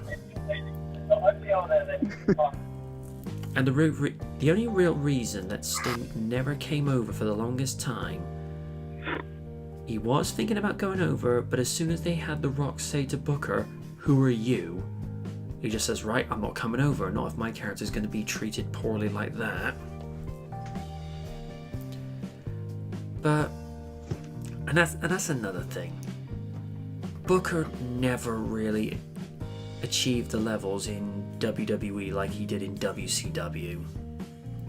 I mean, alright, in WWE, he was King of the Ring, one-time World Heavyweight, twice in WWE, he won the WCW title, Intercontinental, United States Championship, and Tag Team title reigns.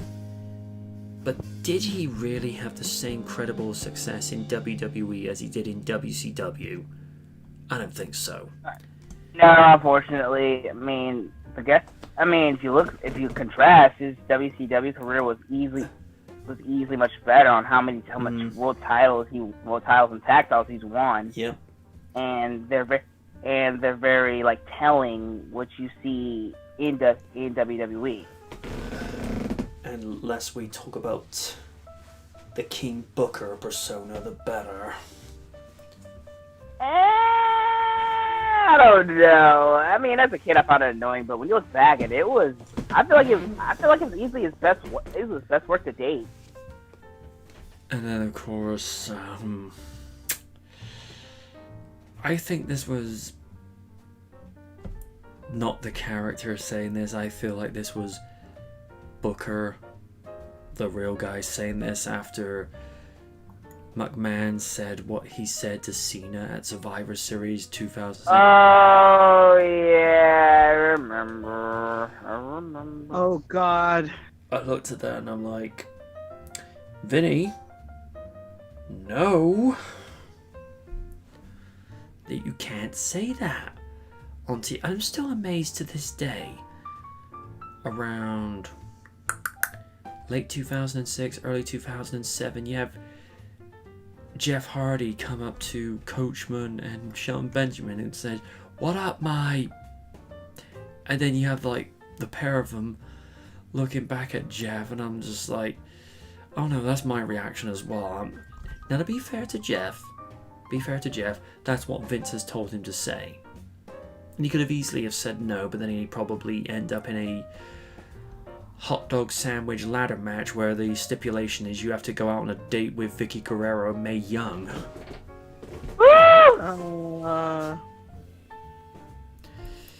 Yeah. It's why we've said so many times, Vinny's gotta go. And one of the few videos I've seen from Jim Cornette, because after what he said about Becky, my man, no, not cool. And I've said this time again. I don't condone the actions, but corny will always be corny. He'll always is going to be that guy that will always be stuck in his opinions, and it will be his thing until the day he dies. Well, until then, before that, he will piss on Russo's grave. So there's that. So yeah. It is in bad taste, most definitely, but it's corny. What do you expect? The thing that he was talking about Triple H's 25th anniversary on SmackDown, and when Vince came out, he went on saying that Vince, what he was hearing from people that have worked behind the scenes, that were revealing these details anonymously, because obviously they don't want to have questions asked. It's like Vince does not look well. Now, it could just be Father Time catching up with him, or he's not as hulked up as he has been in the past. I mean, whenever I see Vince on camera in the last few years, you just look at him and you just think, maybe it is just age. But he doesn't seem like he's all there. Mind you, I question whether he was ever all there to begin with, but I don't know. I think at some stage in the next few years, the board of directors will just come along and say, look, either resign or we're going to take control of the company from you. Because boards do have the authority and the power to do that if they give the chairman a vote of no confidence. And I feel like Vince is slowly reaching that point where he just needs to hand the reins over either to someone capable on the board of directors, or just say to Triple H, here's the keys to the car, go nuts.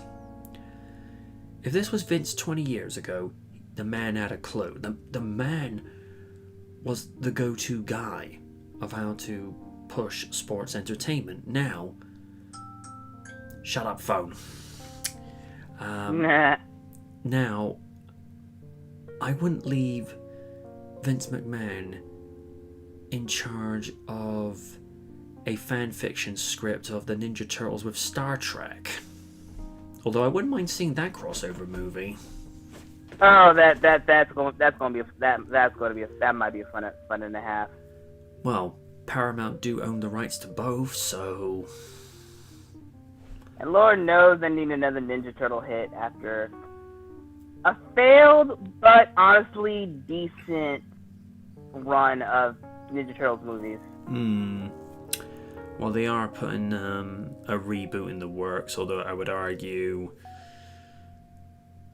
you know, just do a third movie where you focus on the story, because I felt like with Out of the Shadows, they had built on what worked with the first movie and just pushed it. They even had shrunk the turtles down, because if you notice in the second movie, they're not as roided up as the first movie. And more vibrant. Yeah. But, yeah. Vinny's gotta go. It's sad for me to say that, but the man's... Is it? Compared to what he had accomplished in the past. You know, it's sad for me to say that, but he doesn't have it anymore. And plus, the man's 75 in August, so it's just like, dude, give it up. Give it up. Because most people are long retired at that age. But he seems to be determined to like keep working until his much more golden years. It's just like, dude, just enjoy. When I say enjoy what you have left, I don't mean like he's going from something nasty. It's just like, enjoy your retirement. Just actually do what a lot of people do. If they have vacations, put your feet up and actually watch a sunset with your wife. Enjoy, you know, dancing freely through a field of roses, or the image of Vince McMahon, you know, dancing through a field of roses is disturbing in its own right.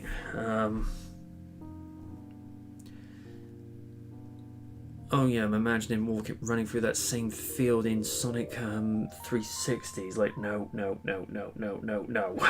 That just looks wrong for so many reasons.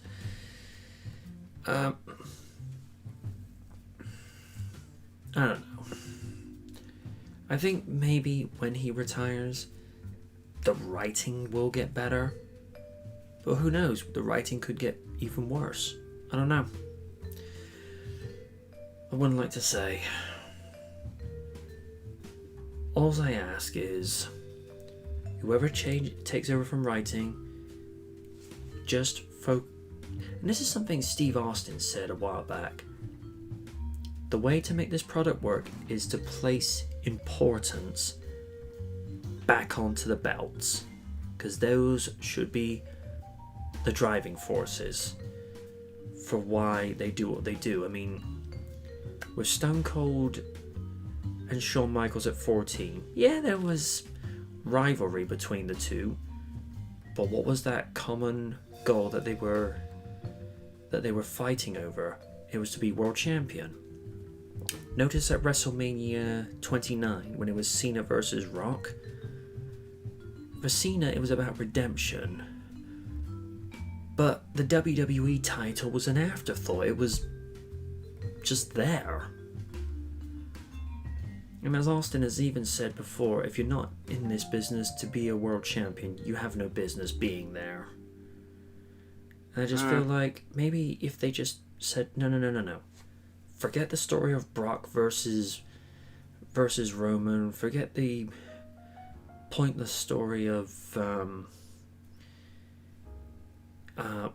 with Bryan's case, the story enhanced it, but he wanted to be world champion. But it's just all the stories they've done in the last few years. It's just like, no. The wrestlers are just there to sell the belts, because the fans would love to be able to walk into the ring and walk out with one of those belts. For me, this may surprise some people.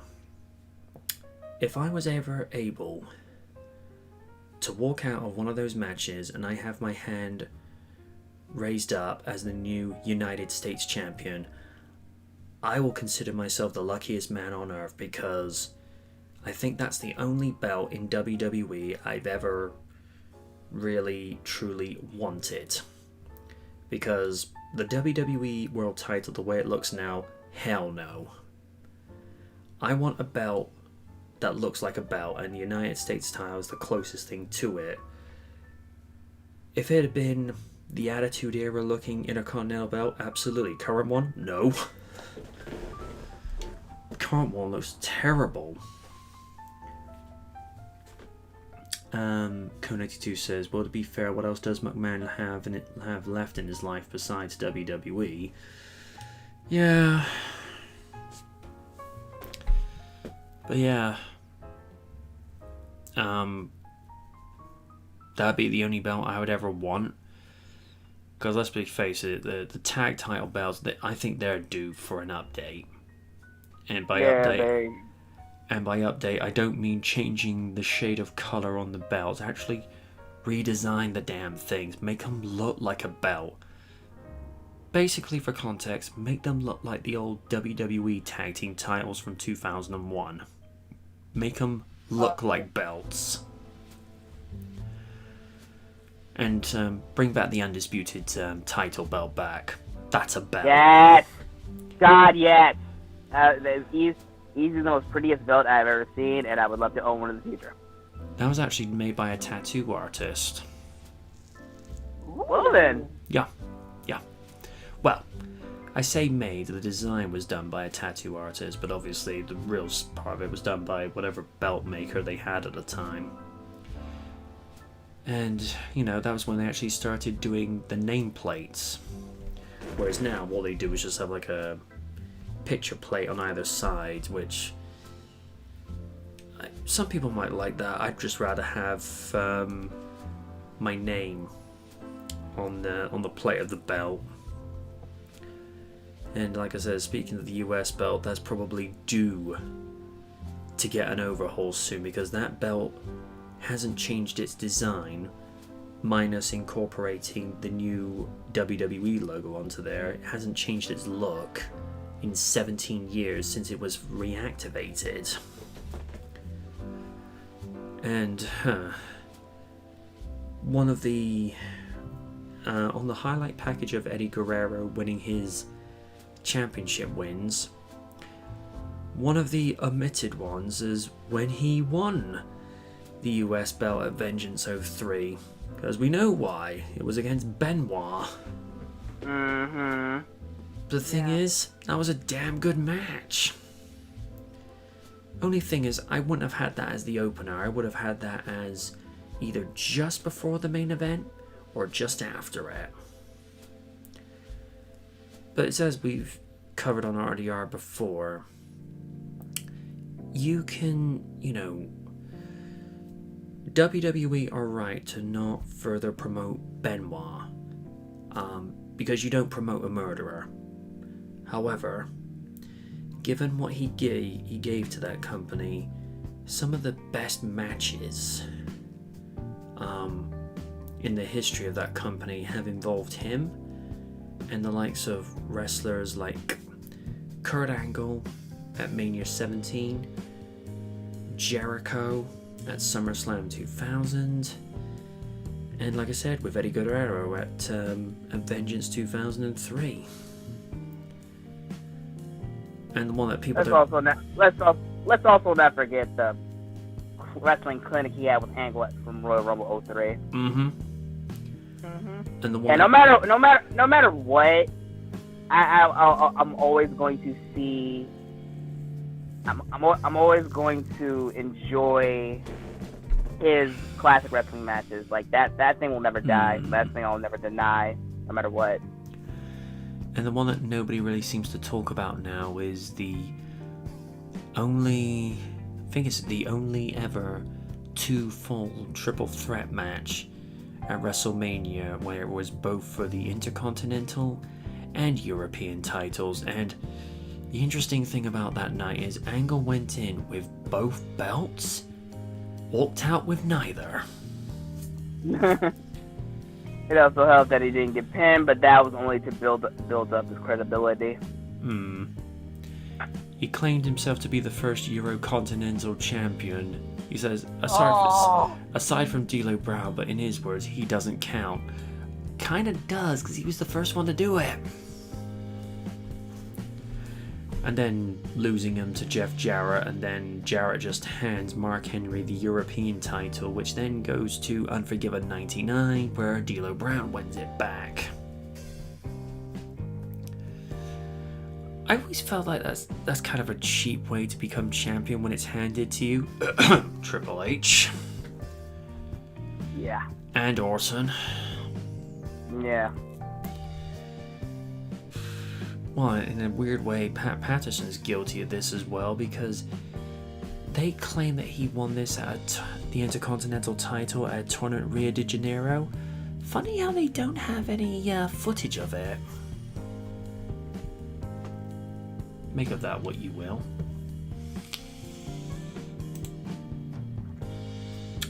One of the topics I didn't cover this evening is Ahmed Best is down to return as Jar Jar Binks in the future.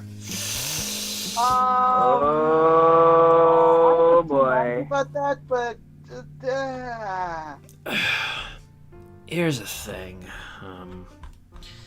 Now, when I say this is not a knock on the actor, because I think the voice actor, for what he was asked to do as the character, he did fine. It's just that the way the character was represented at the time in 99 was inappropriate, and given what's happened in the world in recent years, it's even more inappropriate now. Because you would have to overhaul that character like no one's business. I mean, I'll give the guy this. At least he wants to probably do it. Like the harassment he's had for years. You know? Oh yeah. I mean, I found him annoying, but I didn't. But not to the point of harassing the dude. No. I do like on The Simpsons one time you hear a comic book guy goes, "Oh Jar Jar, everyone hates you but me." Man, yeah, I see that happening with him. It's like I say, if you were to take the stereotyping out of that character and rework him, it'd be fine. I mean, not this is the best comparison. It'd be like trying to take Blazing Saddles as it was and trying to make it today. No. Not happening. I mean,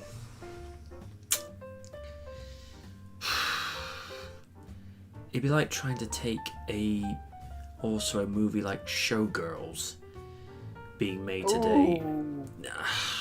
Oh my god. In the 90s, you could get away with it because the 90s didn't give a fuck. Let's just say it for what it is. And I'll give credit to Elizabeth Berkley because she was trying to move away from her goody-good image that she'd had with Saved by the Bell. I'll give her credit where it's due for actually going the full 9 yards, but it's like, honey, you don't need to necessarily lose the kid-friendly image by having nude scenes and sexual scenes in a movie just to be seen as more credible. You could just, I don't know, do roles where you're taken more seriously, like you play a diplomat, or you play a reporter, or you play a cop. You know, you don't need to play a showgirl for real. I don't know. And of course, what was it? They actually roasted her on that when they had like a Saved by the Bell reunion with Jimmy Fallon on there, and I couldn't help but notice Screech was absent, and I'm like, I know why. Yep, that tape. But is it weird that Dustin Diamond and Sami Zayn look alike? Difference is Sami Zayn's probably enjoying a much more fruitful career these days. Yeah. Yeah, like I say, Showgirls, that's not a movie that would get made today. It might get made for free on Pornhub, but that's a different story. Yeah. Because let's call it for what it is. It's basically a glorified porno. But then again, I think it was made by the same guy who made Basic Instinct, so this tells you a lot. Differences. Basic Instinct. Sharon Stone. Sharon Stone, my childhood crush. Sorry, Win, you didn't hear that. Where is Win anyway? I don't know. She's probably just busy. Oh, cool. Well, she did. Well, she did. Oh, there she OG is. with the Sailor Moon post that I put on here. But then again, it's better than Skype. True. Because here's the thing, and you can go look this up, folks. Discord won't kick you off for saying "damn." Oh, you don't believe me? Skype actually get pissy if you say or type "damn" in the chat box. I must have been lucky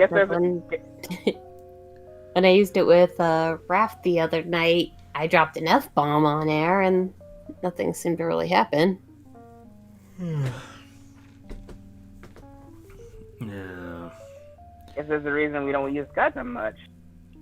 Well, Kaiju did show me for like a video how you could use Skype to connect up via YouTube for live streaming and OBS, but Discord's so much simpler to use, and Discord, unlike a lot of social media things, Discord actually respects your privacy.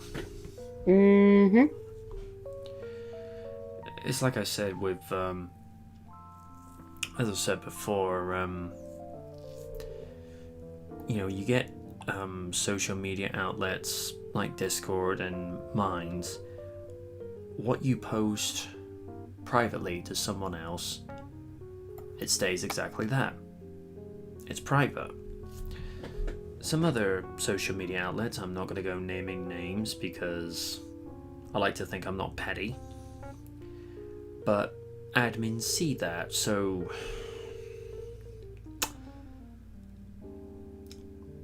let's just humor ourselves for a minute. Let's just say, for the sake of discussion, Win posts either something very heartfelt or something naughty to me. Regardless of, whether it's sweet-natured or something else, on Discord and Minds, only us can see that, and that's the way it should be. But then you have some other outlets where they can actually read and see what is being sent to each other before each other see it. And I was explaining this to one girl at work a couple of years ago. This was just after I left one outlet. Let's just say, for the sake of discussion, you're sending an intimate message or picture to your boyfriend, and that admin is getting to see that, before you or he does. It's like, doesn't that make you feel a little bit uncomfortable? Yeah, most definitely. It'd be like if, say, back in the day, let's just say for the sake of discussion, Raiden and Ashley ended up going out with each other. Let's just humor ourselves a minute. And she just sends, you know, a very heartfelt message, but with a, you know, with a wink of, hey, how you doing? And some admin's looking at going, oh, I'm doing just fine. And, you know, when you find out somebody's seen that before you do, it's just like... Yeah, it's definitely creepy. Yeah. That's like... That'd be like... Lydia's mom looking through Lydia's diary goes, ooh, this is saucy. Mom, what the hell are you doing? Get out of there!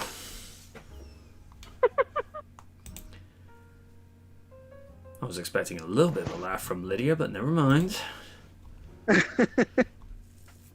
You know, it's like I say, it's creepy. Yeah.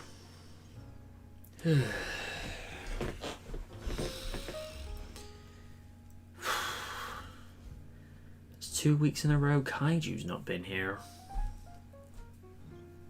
I hoping the guy's alright. Probably just been busy, or things have just been hectic over there. He is teaching again, so probably that'll has be why. That'll be why. Yeah, because I remember him mentioning that he has to wear a face guard and a mask when teaching his classes. It's just an extra classes, man. Well, I know they're making face mask compulsory on public transport as of June 15, which means if I decide to go over to Swindon at the end of the month to take advantage of the summer sale, which is 50% off this year, whereas in previous years they've been 75%, it means if I go on the train to Swindon, it means I gotta wear a face mask. Although thankfully one of the local newsagent outlets is selling face masks for $2.99, so, and they're washable, so oh, that's awesome. It's all good. Yeah, I gotta replace mine. I may have kind of sort of thrown mine away on accident one spring cleaning.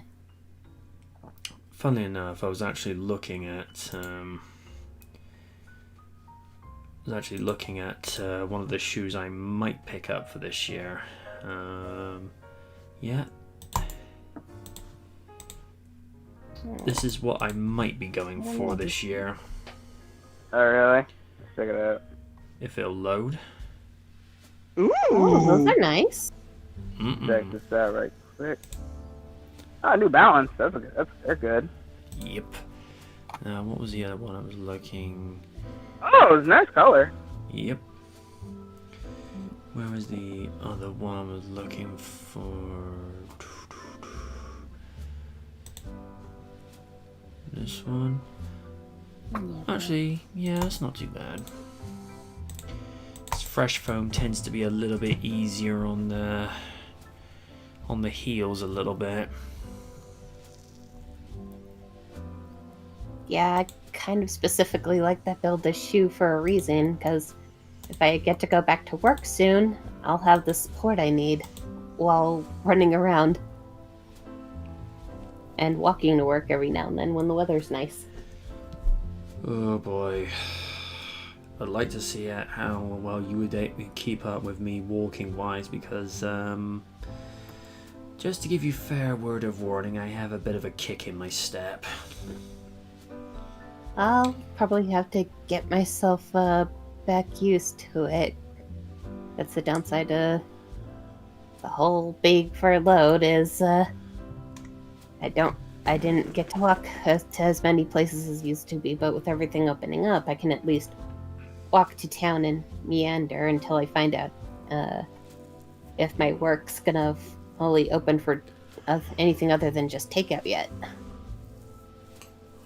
Well, apparently my local subway is going to be reopening on June 24, so I'm going to be taking advantage of the subway points that I've got, because the veggie burner will help me to curb the weight a little bit.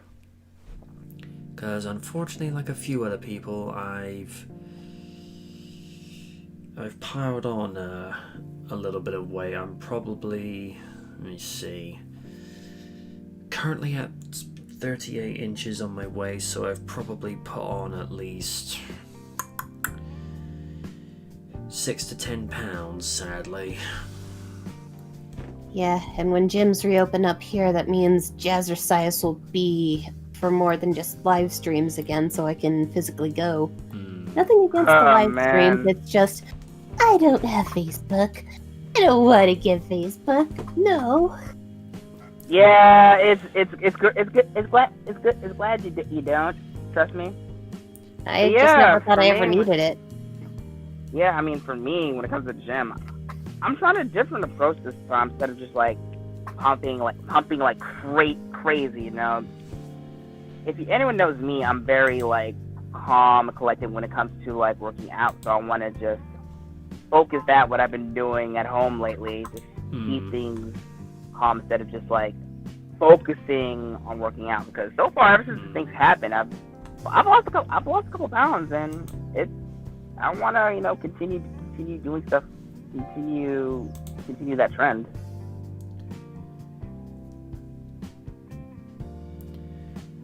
Steve says that I just hope Costa reopens soon. You and me both. He misses his... What is that again? It's coffee shop, isn't that what you said? Yeah. Oh, okay.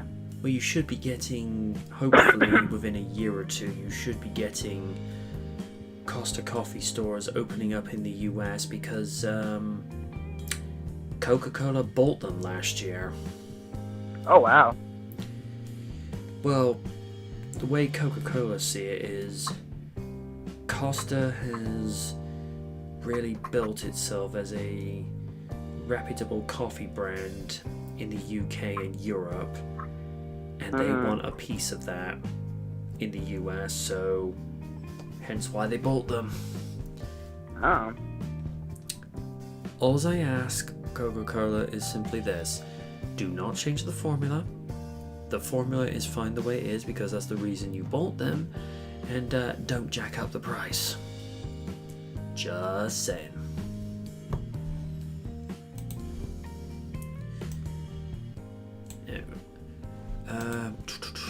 For me, I'll be waiting on my hazelnut latte with golden roast and cream.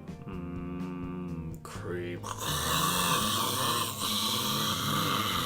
Dude, you sound like me when it comes to cookie dough. Yeah, the coffee shop across the street from my work that I occasionally like to get stuff from is open via window service, and people are allowed to sit allowed to sit out at the patio. So if I want a frappe fix, I can. I missed my blended drinks. Can never go wrong with a blended mocha with marshmallow. Awesome. And now MJ knows one of my favorite drinks. Wink, wink, nudge, nudge. I'll remember.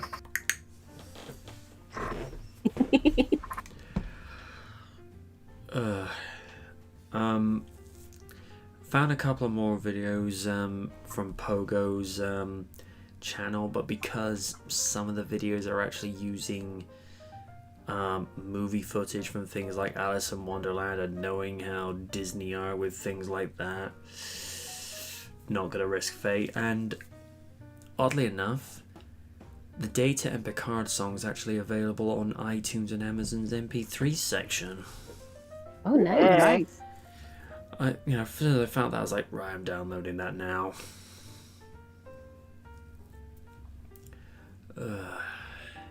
Apparently it's interesting how he actually makes the remixes, and he actually has software whereby it can take a look at the structure of a song, and it can actually identify what are vocals and what is actual music. It can actually remove the music from the background, where you're just left with the vocals. That's really clever. Okay. What's he doing? Navi's being super cuddly, but his whisker got in my mouth as he was just kind of nuzzling my nose. He's being a mama's boy. Wow. Little jerk bit me. Navi. I'm petting you, you poop head. Mother, you don't pet enough. Mao. Well, that's a lot of baloney in you, and I know it. Mao. I do what I want. Mao, because Navi said so. Oh God! Don't hear the oh my God! I hear glass breaking. Oh God, he's already portrayed as Beerus. Don't feed his ego any further. I'm gonna get him a little tiny vest. Stone Cold Navi.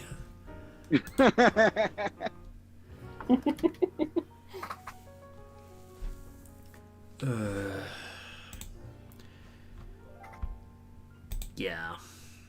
I think this is probably as good a place to leave it. Unless anybody's got anything to bring to the table before we go. Well, wanted to show another Divide Music AMV for My Hero Academia, but not sure how Studio Bones is, so that can wait till we're off. Alrighty. Until next week, folks. This has been MJ Knight saying good night from the night and stay safe out there. See you next time. Y'all.